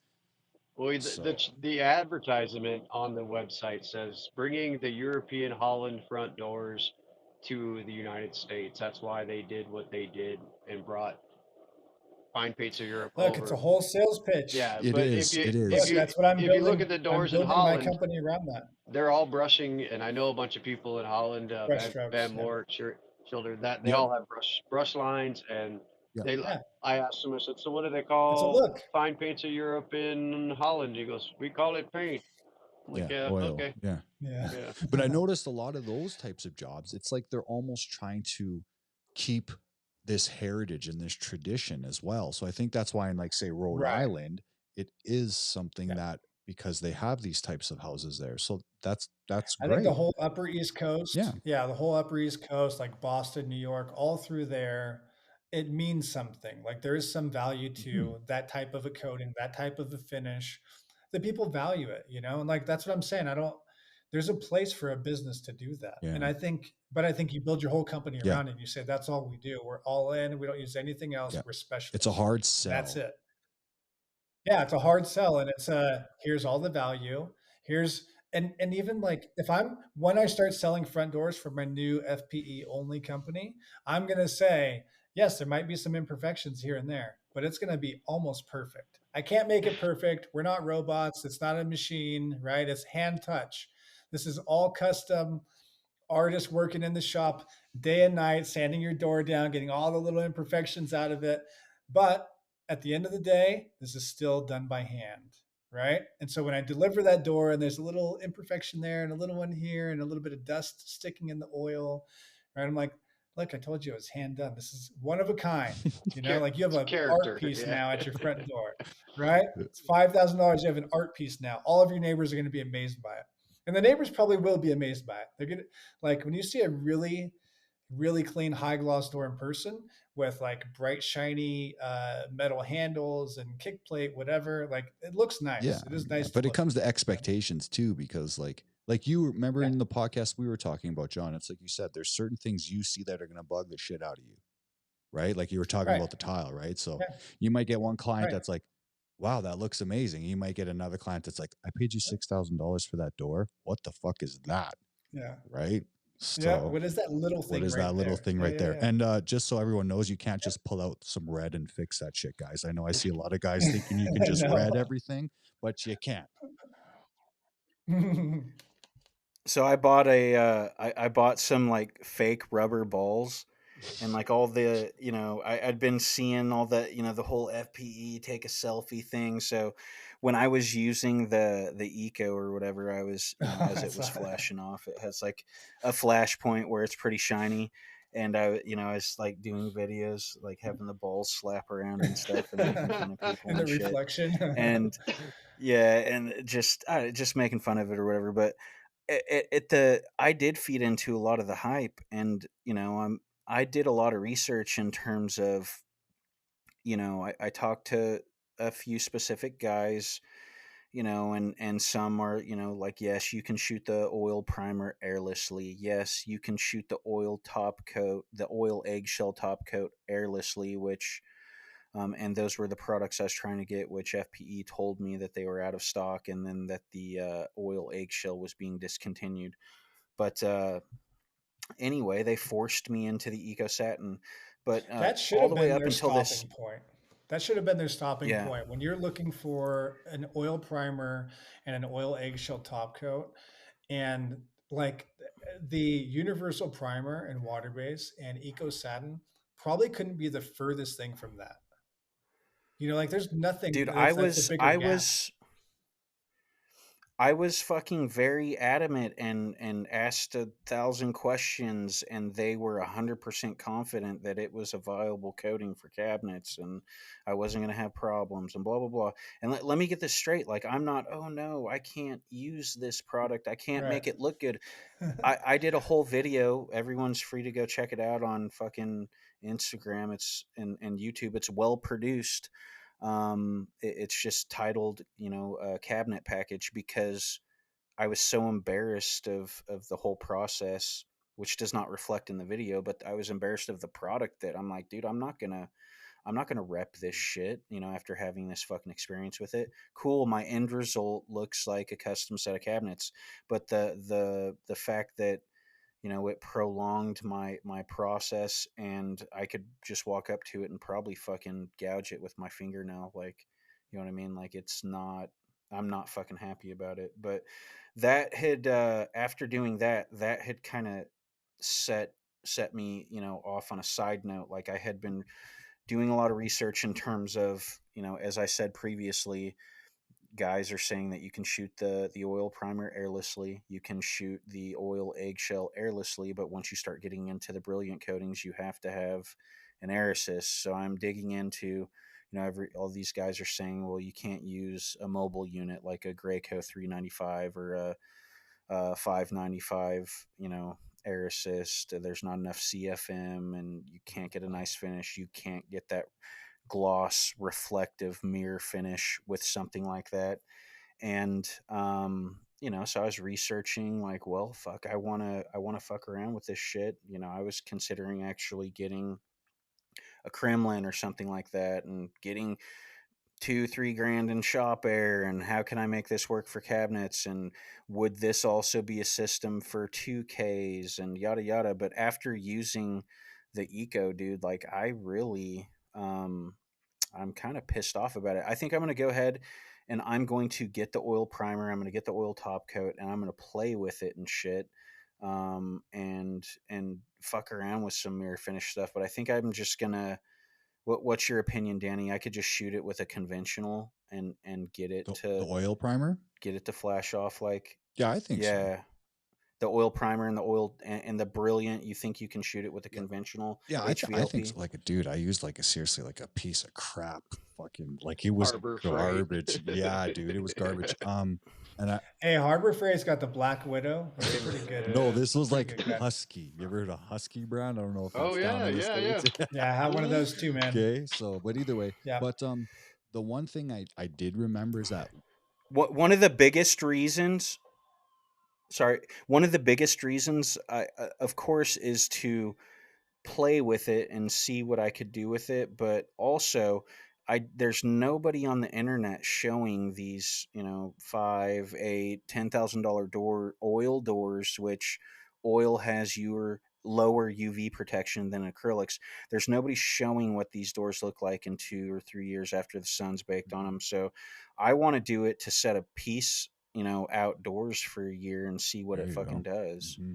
Yeah. Yeah. Send it to Do Hawaii, some man. samples and I have just set it outside, because year-round sunshine here. Send it over. Hey, nobody's letting you know how it weathers. Like, can you touch it up in a year? Does the gloss die off in 1 year, 2 years, 3 years, 20 years? Like, what is what's its actual outdoor durability in terms of UV protection? I'm glad we're doing this because I don't want anybody else to just think that it's the be all end all and jump right into it and then be in debt and lose their company. Like, dabble, but don't just really pay attention to what's going on. Especially pay attention to what we're talking about. Anybody that's listening, and do your research. And there's not a whole lot of research from our side right now, kind of just showing the realities of it. It's not it's not all it's cracked up to be. Even though they'll tell you that, No, they'll sell you that. all That pisses me off. That's what I'm saying. all I get from guys, there's always a possibility too. Like, did I get a bad batch? That's why I specifically sent John an unopened, gallon of the Uni Primer and an unopened gallon of the Eco Satin. I sent it to him to test in his dry environment. What's your humidity? 10, Yeah. 12%.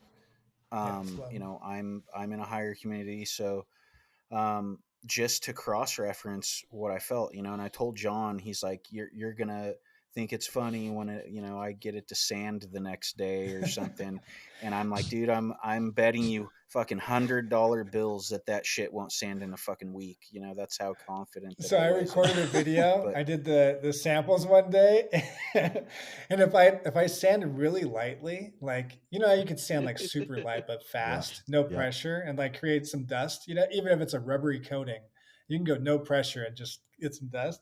So I sent him a video the next day, and we sanded this after one day. For sure, I could not sand it. Like my sandpaper's all gummed up and everything. Um, but I sent it just to mess with him.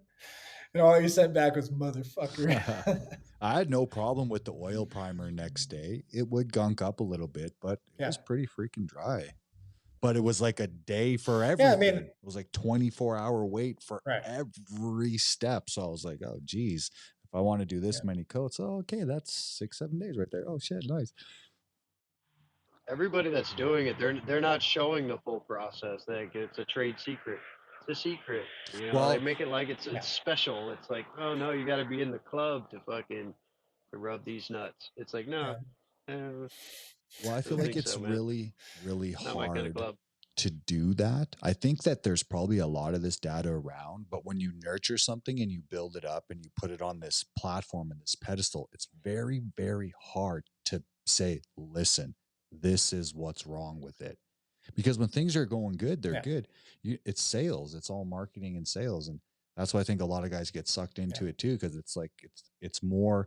They'd be better off to just do what everyone did. Just get a little bit of it, test it for yourself, make your own opinion. You know, figure it out for yourself because it's curated very well in a way where it's all about sales. So, you know, I do think that data is there. I just don't think that this is a company that, and this isn't to trash but it's more like you really have to be like, yeah, this shit's fucked up a little bit. Even the guys that are Right. are promoting it now, they were sold it. So you're not gonna tell somebody you kind of like, oh shit, you know. I think I touched on that earlier. You're like, oh wow, I feel like an idiot as well, but I can't tell everybody now because I've already built it up so high and Yeah. mighty and khaki and Right. all that shit, and Yeah. Yeah. Birkenstock, Gucci, whatever. Look, that we could be having a whole different conversation right now. If Aaron wanted to kind of go with the flow and say, "Look at my badass FBE project," he could have, and nobody would know the difference, right? Nobody would Look, know, no, and they go could have check sent out it that to me. video. look at my Yeah, balls. There, he's Look at my yeah, it shiny looks balls. there's fantastic. no Look at my indication. reflection. Yeah, If you go watch that video that I put up, you know, there is no indication that I had a Yeah. hard time at all. Yeah. You know what I yeah. mean? And That I could do the just looks same like a thing. I've got nice, these beautiful nice custom samples. set of cabinets. Yeah, I've got these beautiful samples. The sheen is amazing. The application, sure, it takes a little longer to dry, but that's normal for high quality paint, right? And we could be pumping it up just like everybody else does, you know. Well, that's the thing. There's I a just don't think it's there's fair. there's a hierarchy in the social media paint forums, and even they're sold on it. Because I asked a guy on his live the other day, his show, and I said, "What's your take on FPE?"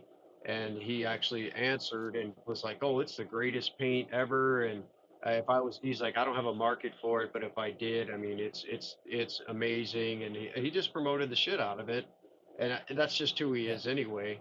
And I just yeah, wanted to ask him that just to see because I knew that's where it was going to go. But if you go against any of these guys in their hierarchy and speak against it, you're going to get ostracized from uh, the media, all of the media. Like, and that's who I am anyway. I don't give a shit. That's why I ask yeah, those questions because I'm not here for them. I'm here kind of semi against them. I really like a lot of the stuff that they do, but then there's that part where it's like, okay, you need to stop and stop fucking snowballing people that are trying to make a living at this whole career, which is not an easy career. It's stop yeah. bullshitting That's a people. problem. That's a problem that I have. Yeah, that's a problem that I have with a lot of this stuff, and that's why, like, you know, Danny doing his podcast and starting to give real info on like people stop making shit so difficult. People stop like going for the new thing all the time, like the new paint, the new product. You know, it's fine paints of Europe, it's 2K poly, it's blah blah blah, like whatever the new fad is. Why set people up Like for there's failure? It's a horrible yeah, thing to there's do. Is tried and set true people up ways. for Like if failure. you're Yeah. yeah, you're right, you're building a company. Like, I think all of us had to kind of bootstrap our companies in the beginning and do whatever you got to do to just pay the bills and eventually build up, eventually start doing higher end stuff or stuff that pays more or whatever, build a reputation. Um, and it's very easy when you're the little guy to buy into popular shit or this thing's cooler or that thing's cooler or use this product or whatever. Instead of like keeping it simple, don't fall for everything you see. Like, there's a lot of tried and true methods and Yep. they're still being used today for a reason, you But know? when those people are looked up to, and basically, in a sense, it's a scam. That's how I see it. It's like you're scamming these people because you're not revealing the truth. You're looking at other anterior motives. It's not fair to the industry. Look, it's sales. It's Yeah. sales, and you've been I, duped. It yeah. is. Don't don't. Dude, even if you look up the data pages, like you don't get all of the information on the product, like, and all of the detailed information that I could pull was from a third party fucking laboratory. Wow, that's deep. I love your investigative background, dude. I would hate to be in your paint rep if I was a paint rep. Like, oh shit, here comes Aaron into the store again. 100%. He knows way too Oh, fuck much. that. That paint rep, that paint rep should be one of the smartest fucking paint reps around. Absolutely. Yeah. Yeah. I I actually, my last sales rep, I Yeah, actually trained him in the fucking field for right. 4 years, and then convinced him to get a job at Sherwin-Williams because he had a business management degree and he was going to go to work for Kraft Cheese. I was like, "No, dude, go Yeah. to work for Don't be Sherwin." And I cheesy, was bro. like, "Let me make some phone calls. Let me make some phone calls, and I'll see if your paperwork can get Yeah. thrown at the top of the list." Because at the time, I was working for some heavy hitters and shit. So fucking dude, he Yep. skyrocketed through there, dude. Like, he was an assistant manager fucking like within a couple months. Then he got his own store within like a year, and then we're talking like within 2 years he was a fucking sales rep. Like, have you know what I mean, you ever seen anybody in Sherwin work up that fast? You know what I Yeah. mean? I fucking I, haven't. tra- I trained But I trained now my guy he's too. he's he's The one my go-to guy. I remember when he he's was at moved up Clark. again. So now he's the main rep on the whole island. Yeah, Yeah, or the whole state, which is a small state. But yeah, he would call me. he's moved up again. Yeah, he'd call and ask me how to do stuff, and I would tell him, and I appreciated that. Instead of just acting like a fucking know-it-all. I'm sorry to interrupt Yeah. you, man. So sometimes he would like, cause I mean, it's no secret that I fucking don't really like, a lot of, painters in general in terms of how I deal with No stuff. secret. But every once in a while, he would secretly call me and like, dude, like, how can I get out of this? Like, out of a warranty, and I'd give him like the So many path ways. to fucking over some piece of Yeah. shit, There's a lot of painter. ways to get out of warranty. Yeah. All right. So I think we're kind of over talking about FPE at this point, but it seems like, we could all agree that there's a use for it somewhere. Um, we know that some companies are using it, they're successful with it, or they're having success with it. I know some companies that there's a lot, I don't know, a lot. There's some guys that I really respect that are using it, and they're doing Me good too. work with it. I appreciate their work. They work with other products as well. I know they're high level finishers. I know they're high level painters. Um, so it's not just all bad, but all the other things, the issues that come up with using it, all the shit, like you're going to do a project and it's going to go sideways. If you don't know what you're getting into, there are differences in the product, like the dry times, the softness at the end of the coating, dry times between coats. If stuff goes wrong, do you know how to fix it? I think we all here know how to fix it if things go wrong, but what about the person who saw it on Instagram and it looks really cool and they sold it to a client, but they don't know how to fix it when it goes wrong? They're just going to be stuck. Um, but this leads into like, people can almost get on Instagram with a decent following and I don't want to say manipulate a market, but confuse people, right? They're creating confusion. It's not a clear path. You're not getting the whole truth. You're getting part of it, and then either the sell or the pitch or the whatever. Like Danny, we talked a little bit about this before, but what are your thoughts on it? Your closing comments. I would just like to say that I don't think bad about FPE and anyone using it on a personal or level or anything like that. I think Yeah. it comes down to we all just have to be a little bit better in the narrative that we create for each other, especially when people are trying to push that they're teaching. Because the narrative, it comes back to the narrative on everything: tools, followers, products, influence, what's good, what's not good. And that's really dangerous, especially if you have a large following, which nowadays we don't even know if that's real anymore, even Yeah. from the people who've been working hard at it. How do you know?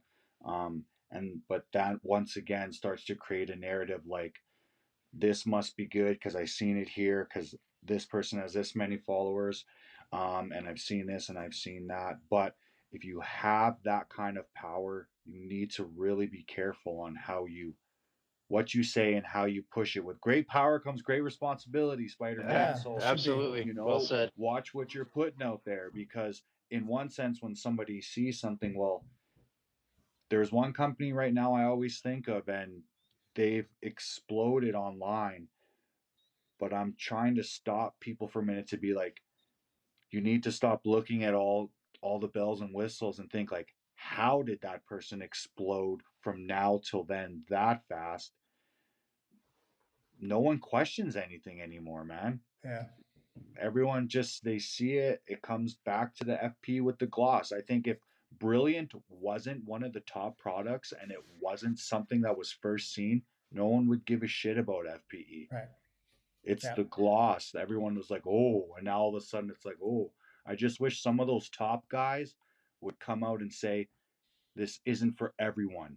Stop doing these things. But the problem is they sold themselves in the beginning on climbing that mountain that they sit on now with the narrative that this is very hard, this is very specialty, this is amazing. And as soon as they seen people would jump on it, the tune changes. Oh, of course you can do it. Of course Yeah. you can. But hold on, I thought this was impossible before. So Yeah. that's all I really wanted to say is that we need to be careful as a community that we put out the right narratives for people, or else who fucking knows what's true anymore. Yeah. Yeah. Yeah, and I think the honesty about it is a selling feature. If you're honest about it, when I start doing FPE in my business, FPE only, I'm going to tell people like, yeah, this is really hard to use. It takes several weeks to do a small project. This is why you should never use it. And I'm going to instantly squash all my competition that way.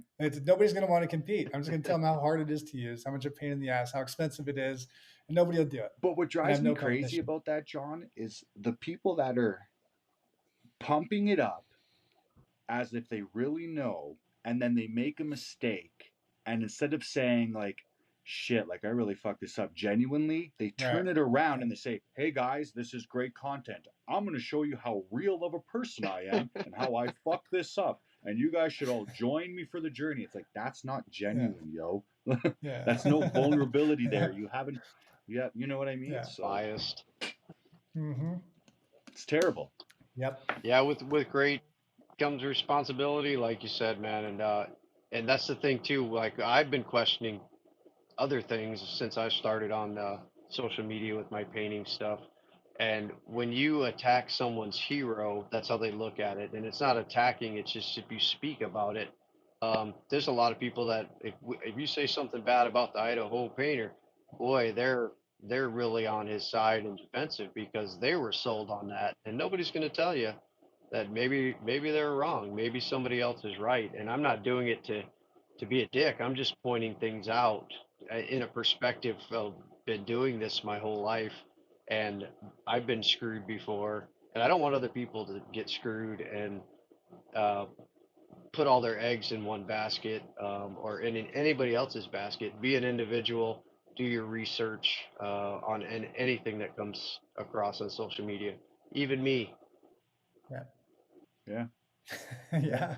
Serious. Yeah. No, it's true, man. People got to put in their time and the due diligence. And I actually take it in a more simple way where it just comes down to right and wrong. Yeah. If people are like, yo, Yeah. man, that's my hero. Well, hold on though. Is what he's doing right or Mhm. wrong? I don't care if it's your hero. I don't care if it's this $3,000 product. I don't care.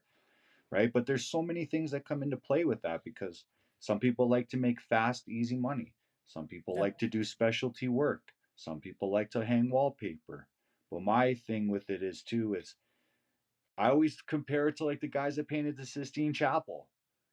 It doesn't matter how much fucking money they made or did. There weren't a lot of people that could do what they did, right? So it's more just like coming down to the art of it.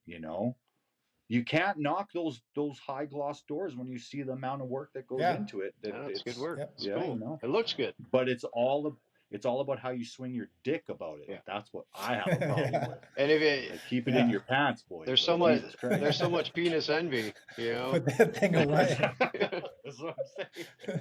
I was like, oh, did that just hit me in the face? Oh, was that a glass door? Or was that a big, huge penis that just smoked me in the face? Yeah. Oh, And they call it jealousy. If you say something, it's you're just jealous, and it's like, no, I'm not. I'm okay with who I Well, that's am, how. what I do. Yeah.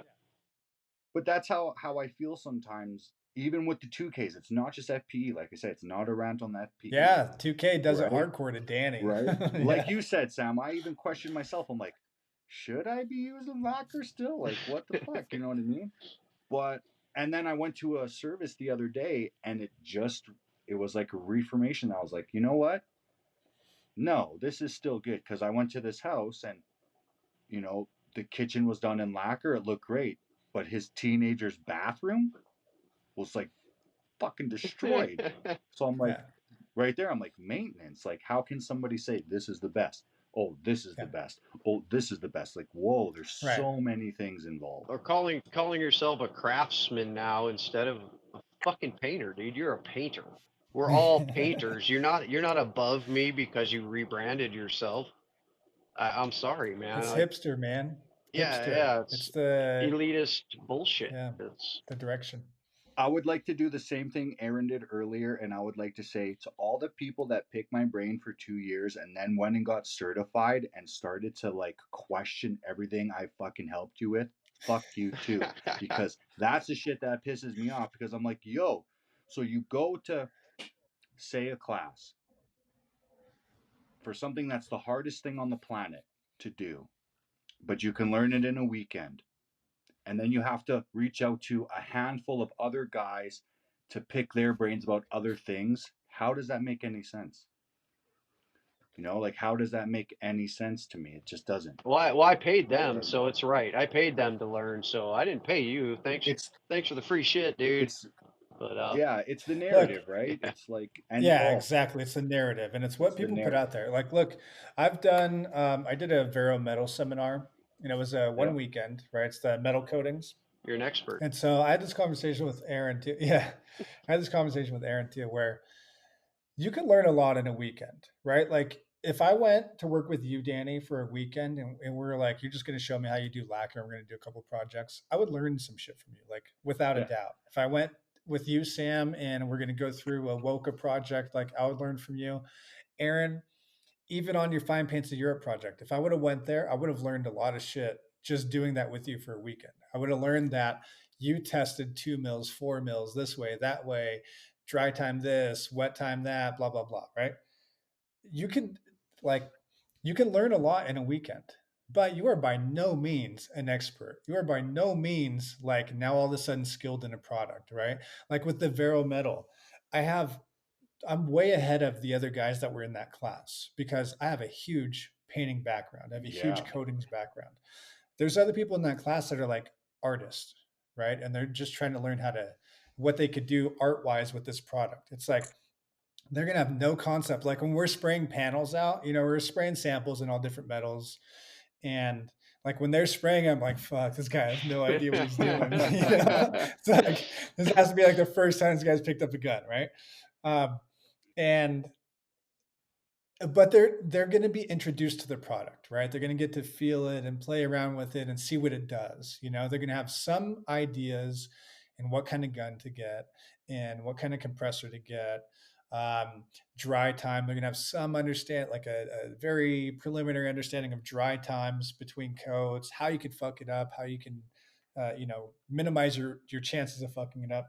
But someone like me, I take way more out of that than they do, just Yeah. because okay, now I understand almost everything is the same as like a regular coding, except XYZ. You know, like it would have, if I wouldn't have gone to that program, I wouldn't have got to use some of the products that they had there because I just would have never bought Yep. them. Right. So it's fun to test them out. Um, and I just would have made more mistakes learning at my own shop. You know, like at least there I got to avoid a couple pitfalls and maybe learn a little faster. But by no means, like even me having all this background that I have in coatings, I'm not an expert with this stuff. Like I have to mess around with it a lot. If I had to do a big project, it would be like a lot of planning going into it, Yeah. and then I would just try to minimize fuck ups the best way that I know how to. Right? I would expect that they're going to come, but that's the best shot I have at it. Right? Because it's not. There's no way that I learn everything I need to in a weekend. No. No. So you got to figure these people, any seminars, they're going to learn something. You're going to take something away from it. It could be a good experience. It could still be valuable. Um, but for people to come out of that experience and be like, oh yeah, I'm certified, right? It's like, Vero Metal gives me a certification. I'm a certified Vero Metal application specialist or whatever, right? They put me on their website, as a certified person. Like if somebody hits me up to do that shit for real, like on a project, I'm gonna be like, I don't. Yeah. If it's something small and it seems fun to me to mess around with, and I want to just lose money in my shop, sure, no problem, send it over. It's the same as our But sales reps. I'm not a specialist. But it's the same thing. Yeah, These sales guys, they know so much shit that you tell them. But if you're like, hey man, come yeah, here and like spray this frame, they're not gonna fucking be able yeah. to do that. You know what I mean? Right, right. Yeah. So it's And like, so like back to your point, I don't like that people come away from these seminars feeling all puffed up and now all of a sudden your information is bad because you use lacquer still. And this guy at the seminar said lacquer's no good. Or this guy on Instagram over here said lacquer's old school and 2K is way better. Like everybody pushing 2K over lacquer right now is saying that 2K does way better under wet areas, right? Like under moisture areas, like around sinks and bathrooms, whatever. Like that almost all comes down to how a client takes care of their cabinets, almost completely, right? man, Like there's a big part of it is the prep, which if you do all the shit you're supposed to do, it's going to be really durable. But you get some people that are like their cabinets are wet every day. It's like they're just fucking sloppy in there. They hit yeah. it with pans. They're just sloppy and they're messy. Any coating is going to fail in those conditions. Mm-hmm. Any coating, no matter what. Um, so, but for them to just instantly start writing people off because, oh well, this guy says this is better now, and he has more followers and he posts all the time and blah blah blah. Like that's the shit that bothers me. That's like part of wanting to do something where it's a little more public facing, to just kind of shed light on some of these flaws that people have, and like obviously all of you guys here are known for not hiding shit, not covering up, not like being fake, facing forward. Like all of you guys have some controversial opinions. All of you are not afraid to stand up to having a different opinion, but it's that part's frustrating to deal with people that just kind of it wouldn't even matter to me if they all just kept to themselves, Yeah. but when they start putting down other people or other products or other things without any justification, just because something else is more popular now. And then they gang together, and then they're all, it's. Yeah, I've been full on. the circle I've jerk. been attacked by a full, well, worldwide painting crew, because of my Yeah, yeah, controversial statements or whatever. And I didn't even say anything. I just yeah, hinted. And so I mean, it's yeah. And I've watched. I pay attention all the time to everything that's going on because I care.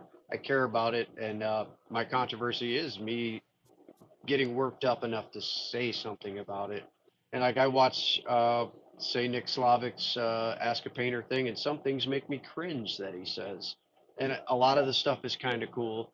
I know he means well, Hmm. but some of his like processes and stuff, I just go, wow, okay, and I just gotta say that, wow. okay. I wouldn't personally do that, and I don't understand your science behind it. It just doesn't. It absolutely Yeah. makes no sense. And that's one thing that I think like originally setting out to do this with Aaron, I know he doesn't give a fuck about that. Yeah. And I don't give a fuck about that. The one thing that has been true for me my entire life is like, I don't lie about shit, and you can't catch me in any lies. Like I sleep fine at night. I don't lie to my customers. I don't cheat them. I don't I don't always like having to tell the truth or having to be honest about shit when things go sideways, but lying about something getting caught, like I'm sure I've done that a handful of times in my life, and that fucking sucks. It's not a good Or feeling. lying about something, having to keep a lie, yeah, no, it sucks. And I think those are people that have a tough time sleeping at night. Yeah. And so when it comes to like the public facing side, like through Instagram or through a podcast or YouTube videos or whatever, um, I don't I don't want to hide the truth. Like I don't want to put people down. I don't want to bring names into or anything like that. Um, but I want to be honest about whatever we're talking about. I want it to be honest and genuine information, not puffing up this brand or whatever. It's like just honest, across the board. We don't have any reason to like fucking get into bed with Graco or Titan or Tritech. Like we're not interested in doing that. No I paid mean, if Graco partnership. wants to sponsor this, sure. Paid But partnership. no. Yeah. Yeah. So listen, there's in these four squares you're looking at, there's about 100 years of experience. Yeah. So if and like I said, I gave multiple people ample opportunity to come on here in defense of this, and not a single person would bite. I even sent the messages out there for even people to cold call it and fucking get passionate about it and jump in and defend it, and nobody would fucking take to it. So it is what it is. You're not fucking here if you have a contrasting opinion. You didn't want to fucking be here. You didn't want to be called out. So Yeah. fuck you. Like uh, the gloss doors, as Danny said earlier, like you can't deny that those, aren't impressive, but it's fucking oil based paint. I'll Right. probably get some and Yeah. I'll get some. I'll play When with all's it, said and and done. whatever. Like, It's Yeah. oil-based paint on a yeah, flexible but substrate. don't come. It's a flexible substrate that Yeah. expands and Yeah, contracts. don't come Don't at tell me it's me, gonna work. dude. This fucking eco, should not be on cabinets. Period. I can't even ever see putting it on a trim package. For one, your tape is going to do damage, and two, like you can feel it's a modified coating. So versus emerald urethane, it being a urethane modified acrylic, like it at least flashes off and it dries hard. And this stuff, it's like you can run your hand down it and you can feel the hydrocarbon residue pulling to the surface. So like your tape doesn't even stick good, but when it does stick, it does damage when it's coming off. It makes no fucking sense. Like everything about the product is fucking trash. And I'm not lying when I said it's some Scooby-Doo shit. Like you're pulling the mask off and it's fucking just a can of Valspar sitting there, dude. That's how I honestly feel about it. Like, Yeah, look, that's it same for me. I don't like it. Yeah. We'll see if this stuff ever dries out. Like I'll hang on to the samples and see if it ever gets hard. But right now, after a month, it feels like when the oil modifieds first came out, when it was like they just never fucking dried, right? Like they would run really easily. Like they just didn't work out the bugs. That's what it feels like to me. And it just never and got to hard. anyone Yeah. and to anyone that is an FPE guy that's sitting there like, well, duh, fucking eco's for walls, right? Well, why the fuck does it say it's for cabinets in all of their literature? You know what I mean? And if it's for walls, you have to be a really fucking I think I'm fancy motherfucker to want to put a paint that yellows on a fucking wall that you can't touch up a year later. I don't give a fuck who you are, dude. I've fired more fancy guys in my lifetime than I ever have dudes that admittedly fucking didn't have experience. You know what I'm saying? Yeah. No doubt. And I appreciate you guys trying all this stuff and coming out about like the whistleblowers. I didn't expect it to go this way, man. Like I thought I thought at the very least it was going to be like one of those things like, meh, well, maybe I'll consider it again. It was legit like this is a fucking nightmare, dude. Yeah. It was a fucking nightmare. And like I said, I have video documentation to anybody that hits me up and accuses me of fucking putting it on too heavy. I have video Right. documentation of it being 2 mils wet. So I did the it same is what it deal. is. Yeah, I did the same deal at my shop. Like I did all different ways.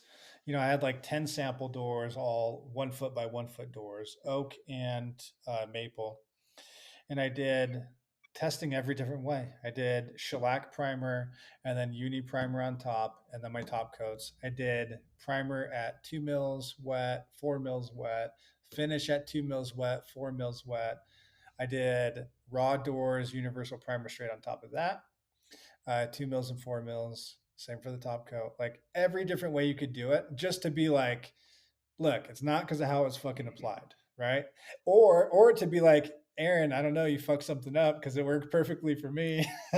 Part of me was hoping that Yeah. that was going to happen, just because I knew it was going to be fucking Yeah, a and shitty I would have been conversation. pissed, but Yeah. yeah. So part of me was But hoping for that, we right? were objective. We Yeah. did everything that we could Yes. do to be objective. You know what I'm Yeah. saying? Like, no, I Yeah, and don't I see talked anybody to else. I yeah, I talked to like all the cool guys. We're all friendly with the other big names on Instagram that like this stuff and that are using it, whatever. And so I talked to these guys, like, hey, this is what I'm gonna do. I told them all what's going on. This is what I'm gonna do. Do you have any pointers for me? You want to give me any information?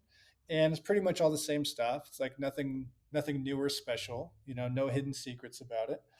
Um, and then I just did my own testing. Right, there's certain ways I wanted to see. Okay, like if I thin it, what does it do? If I like everyone's like, whatever you do, don't thin it. It's like, well, now I want to try. Right, so Well, I tried some the thinned funny out. part about that is FPE themselves will tell you to thin it. You know what I'm saying? Like Yeah, well, you need to thin it because it's pure product. yeah. It's pure. It's pure Look, paint. You better You know. cut it, or so everybody's when gonna those OD. cans, but like when the cans came to me in the mail, Aaron shipped me out a couple cans, one of the primer, one of the finish.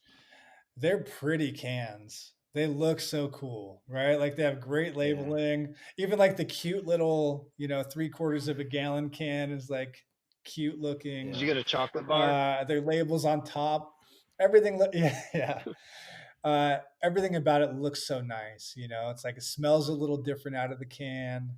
Uh, but it's like all that doesn't mean shit, right? Like Yeah, not for I me guess anyway. that's what paint smells like, lacking drying agents. But Yeah, oh, when it's really pure. another thing that I didn't bring up is I had a guy that I somewhat have some respect for, and his opinion was that he could have got it to dry. I don't know what you're doing wrong. You're doing something wrong, and he said he would have put General Finishes extender in it, and he could have got it to Yeah, dry. duh. Well, another question I would have, well, if a product requires General Finishes extender to dry, then why the fuck is Fine Paints of Europe either A, not putting that in the fucking Right. paint, or B, selling it to you? Because FPE does not sell, General An Finishes extender. extender, but Yeah. their reps and their customer service is going to tell you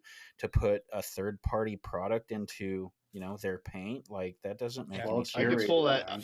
You know what I I mean? could Well Like, pull that curated. beef with a. but I guarantee you, if it were to fail, then they would be like, "Well, Yeah. you put General Finishes extender in That's it." that's like why do Absolutely. the new Graco guns need a anti-spit adapter to keep it from spitting?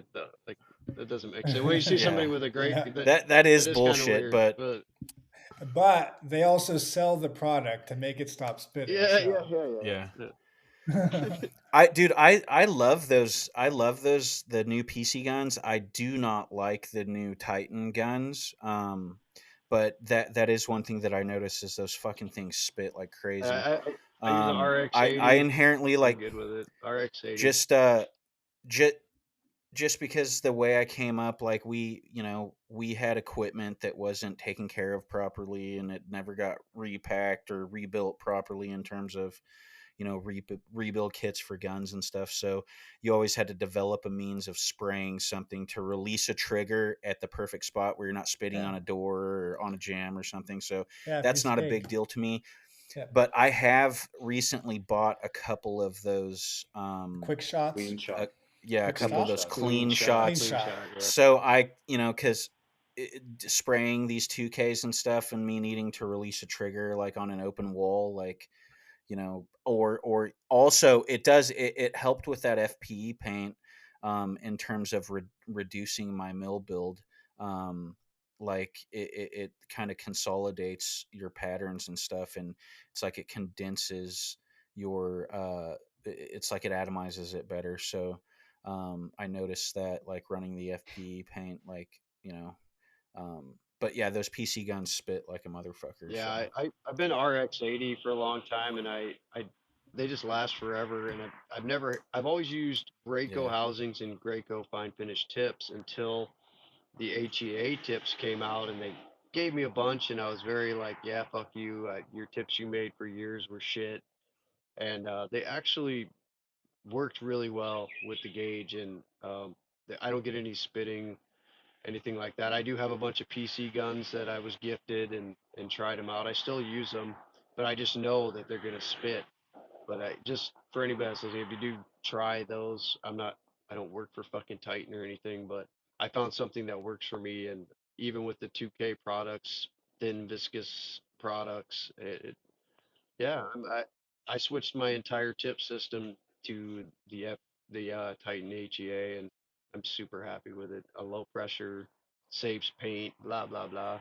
Yeah, I've been a trigger man for so long. Like, some of the projects we get on, like, it wasn't like a hard ordeal, like holding a trigger down, like shooting 1,000 gallons a day on walls. But where it came in, where it started fucking up my arm, was like, shooting 300 plus doors and jams a day, and just all those trigger releases, Oh like yeah, nonstop trigger releases, like it caused nerve damage in my arm to where I'm supposed to technically have surgery and shit. So that clean trigger pull with the PC is just so It's a nice it's it's trigger nice. so Yeah, pull. I do, easy, you know what I mean? yeah, I Like, do like yeah. that. That's a noticeable difference. But I do want to try out Danny's the guns, the Lemmers. little mini Yeah, the guns. Lemmer. I want one, Danny. Those look cool. L60s, yeah.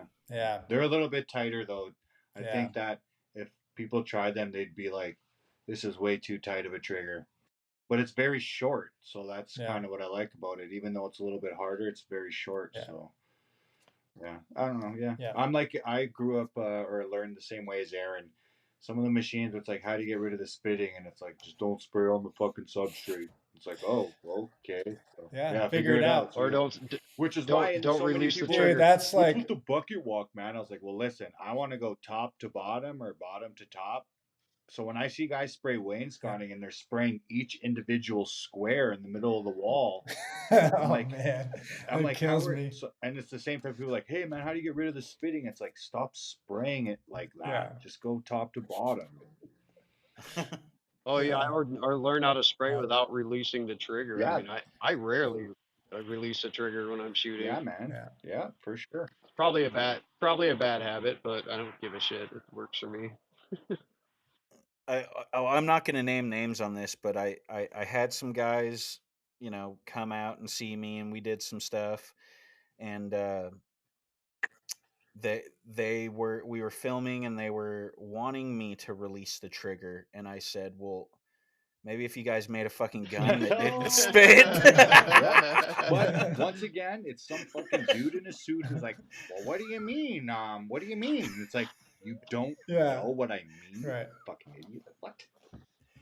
Well, and everybody's so football team, sports team with products like Graco, Titan, and you just can't be like that, man. Like that's Yeah, making blanket statements is just it's a stupid way to think about things because that'd be like, oh, we only use FPE. Well, there's some products FPE that you're not gonna like, and there's better products. So I'm sure Bear has something right. good.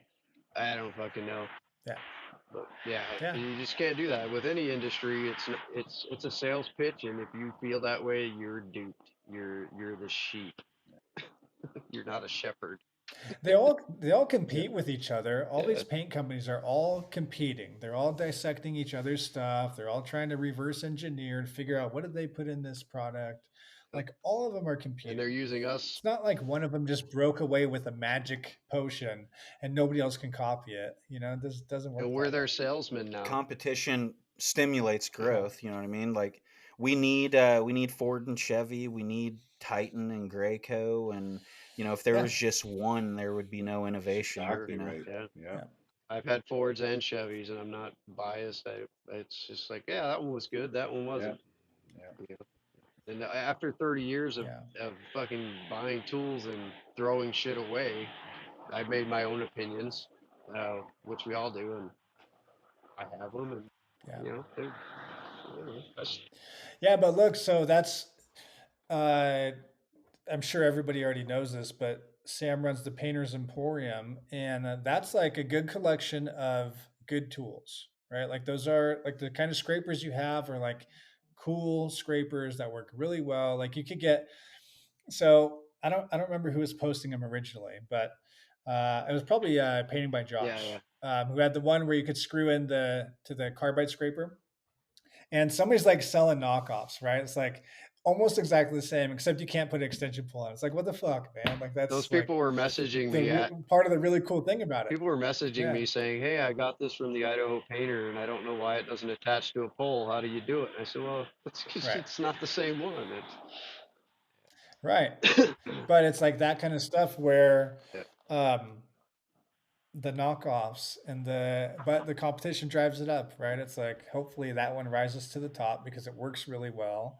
It has the features. And I don't sell Yeah, like I'm not a salesman for the products. I let them just, we put them out there, and you know, yeah, it's organically making its own way. There were some issues with yeah, the old Fields brushes falling apart, and they're replacing them all, and they fix their system yeah, or whatever, and that was really kind of tough to go through because it's like, fuck, man, like, but we yeah. stood behind it. That's the thing, and That's the thing. You're honest about it. It's look, issues are going to come up. Like you can't control everything. That's I tell my clients like I would never sell you that everything's going to be perfect. Like we're all dealing with people. I'm managing people. Like I people have different stuff that go on in their lives and their day and their whatever. Like you just can't control it, Yeah, like You just things happen. maybe this eco satin that we got was just a bad batch. It happens. Yeah, maybe. And this was a whole fucking waste of two and a we're half we're a hours. bunch of assholes now. It's a fantastic product. Yeah. Yeah. Well, if it were Sherwin, they would have came and did a PQR and a Tested destructive it. mill test, sent it off Yeah. to a lab, and fucking replaced my product and paid me to redo it and all Yeah. yada yada yada. But Yeah, and there's something to be said for that, right? That's like when you talk about Sherwin-Williams, they're a much bigger company than Dunn Edwards. Dunn Edwards is the main company that I use locally, um, and like these companies have money behind them. Like my Sherwin-Williams sales rep is constantly trying to get me to buy more paint from them because I spend a lot of money at Dunn Edwards, and so he's like, "Hey, can I bring you coffee today? Hey, can I bring you a breakfast this morning?" I'm like, "Fuck, no, I'm not into any of that shit. But if I can text him and say, "Hey, man, can you get me, this order at this store set up for tomorrow morning?" and he does it, then it's like, all right, that's cool. Like that's good. I'll take that. Um, and so having sales reps, having something to fall back on. If I have an issue and I call him up and say, "Hey, I don't know what's going on with this product, but there's an issue on this job site," he's going to go look at it and he's going to come up with some solution to hopefully try to make me happy, to make my client happy. It's not just going to be a phone call and, well, I don't know. I could send you another gallon for free. It's like, fuck. yeah, and when a Something to be said. distributor is confident in a product and you have a good relationship, you get the shit for free to try out. Yes. You know what Yeah. I'm saying? Yeah, Like, definitely. How'd you get that for free? My paint rep never gives me anything. Like, well, maybe you're a dick to your Yeah. paint rep, and if you don't ask, you don't get. You know, be nice. Yeah, well, my Sherwin rep brought over some Chem Aqua. It's been sitting in my shop unopened for like a month now. He came over last week and was like, "Oh, you haven't tried that stuff out yet, huh?" I'm like, yeah, "To be it's honest, I haven't another heard good things about it." dude. Do you have an air assist? No. Okay. then No, you I'm know, yeah, get HVLP and you airless. should do a mock-up sample and just run it all to shit, and then tell them, hey man, I used it, and have them come over and look at it and be like, what do you think? I should just have him come over when I'm going to use it. Oh, Hey, can you dude, check it out? I Let me put know. these samples Get up. get a get it primed and get it all ready to go, and do like a pissed first coat to Yeah. so you close off, you know, the fucking Yeah. retention for the Seal it up. substrate, and Yeah. then have him come there, hand him the gun, and have him spray it, and just watch it all Just run to watch it shit run. right before his eyes. You know, I have Oh man. the ear of the Sherwin-Williams president and vice president. I actually have their emails and their cards. When they come to Hawaii, they come and talk to me. And a couple of years ago, Yeah. this is a kind of a fun fact story. I was in the store and I met with them, and they're like, "Hey, you know, buddy, kind of shit." And they're like, "Is there anything that we can do to that make things better?" And I'm like, as a matter of fact, there is. Your videos that you have on your website, with the guy in the coveralls and he's painting with a foam brush, they make us all look like idiots. And could you maybe do something that shows the full extent of what we do as this trade, instead of trying to sell gimmick items to homeowners, because we're your main customer Yeah. that's applying your Yeah. products. And they took it to heart. And within a week, he sent me an email and said, "Hey, check out our new videos." And they're super long and very detailed and a lot better. And yeah, I like having the ear of them. It's come in handy a couple times. Even with Extreme Block, Yeah. they're like, "This is our answer to cover stain Extreme Block. It blocks tannin bleeds." And they gave me a bunch to try out, Yeah. and it did not block the tannin bleeds. And then I went to them and I said, "You cannot sell this as an alternative to cover stain because it does not work." Yeah. And that, Dude, I bitch at Sherwin all the time about their, you know, their in-house shellac. Like, I won't use it anymore. I mean either. I've had pitting issues. I have had, um, well, I mean, I guess that's pretty much it. Pitting issues and I've had sheen fucking, differences and then shinier like over. stain blocking issues as well. So, I mean, to me, Ben is really the only alternative out there, I think, right now. yeah, I'll Yeah. use bin, cover stain. I use cover stain and kills more because I'm just used to it. And bin I would use for smoke damage work. And then I now I see all the pump up, like, bin is the greatest for cabinets and shit. I'm like, oh wow, that's cool. I didn't realize until recently the fucking huge price difference between between Ben Shellac and Ben Zinzer. I hadn't been paying attention to it. You're like fucking 60 something versus 20 something, you know? Yeah, there's supposed to be a shortage coming up of those products. I don't Yeah. I heard it That's why I think they're somewhere. getting pulled off of our shelves soon. Yeah, Yeah. I'm completely stocked on shellac right now. I went and bought everything a couple months ago. Like I spent $1,000 on 5 gallons of kills and cover stain and any bin I could find. I just stockpiled. And then they're like, "Yeah, there's a shortage coming up." I'm like, "All right, I'm covered." My Danny, what do you did you have any issues these last several months of like shortages and stuff like that where you are? Like having to change any of your A main couple products? actually. That Renaissance product I was talking about, they're a little low on that, so we were going to something else. Um, but the lacquers, no. The primer we were using, they were charging me a $35 surcharge on every 5 gallon pail I was buying to deter people from buying it because they couldn't keep up. But mostly the shortages are Yeah. in sundries and supplies and wall paint stuff. Like for us as a lacquer crew, we don't suffer too much from it. Yeah, Yeah. yeah, it's been pretty good. But I Yeah, I don't go really ahead. remember hearing too much out of Canada. I don't really remember hearing too much like out of Canada with all the paint shortages. I don't. Now I'm Maybe I'm sure just there was a not bunch plugged of it in. happening when they fucking had all the truckers that were parked up in the Capitol and stuff like that, right? So, Mm, but I yeah, didn't feel it too much. I mean, maybe some guys did, but I didn't really feel it at all. yeah. It hasn't been bad for me these last couple years. Like we've had like here and there we have an issue with it, but it's like Dunn Edwards right now is out of deep bases in their hybrid product, and Yeah. so I just go to Sherwin Williams, and get their deep base and I've bought the majority of my paint through Dunn Edwards, and we're a pretty big buyer with them, so we get some preferential treatment. But it really hasn't been. We haven't had the issues here that people seem to be having. Like across the country, Midwest, I guess, seems like a lot more there. Yeah. Not too big My issues. store is pretty proactive. Like the store management has changed. My sales rep has changed, but like the previous store manager was like, we're out of the stores in northern Arkansas and Springfield, Missouri, and shit. Like, um, I know just by talking to people, like he's been very proactive and he's made sure we've stayed stocked. But having said that, I've gotten hit a little bit here and there. Like I pre-stocked a job, one of our exterior projects coming up, but I pre-stocked it with like 100 gallons of duration and like 60 or 80 gallons of exterior A100 alkyd primer. And yeah, shit, I had to.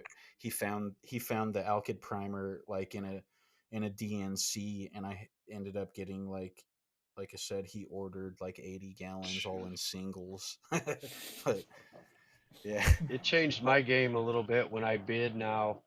I'll actually come home before I send the price out and find out what materials are available, and I'll reserve them, and then I'll give my price. And if there's any product changes on what I discussed with the customer, I'll let them know that because of the shortage, this is all that's available, and just make it real clear. And then I reserve it. And I got to a point where they sold my reserve, so I was actually just buying it then and going and like, don't sell my shit. And they finally got the point because I got mad at them. Like, you sold my paint? What?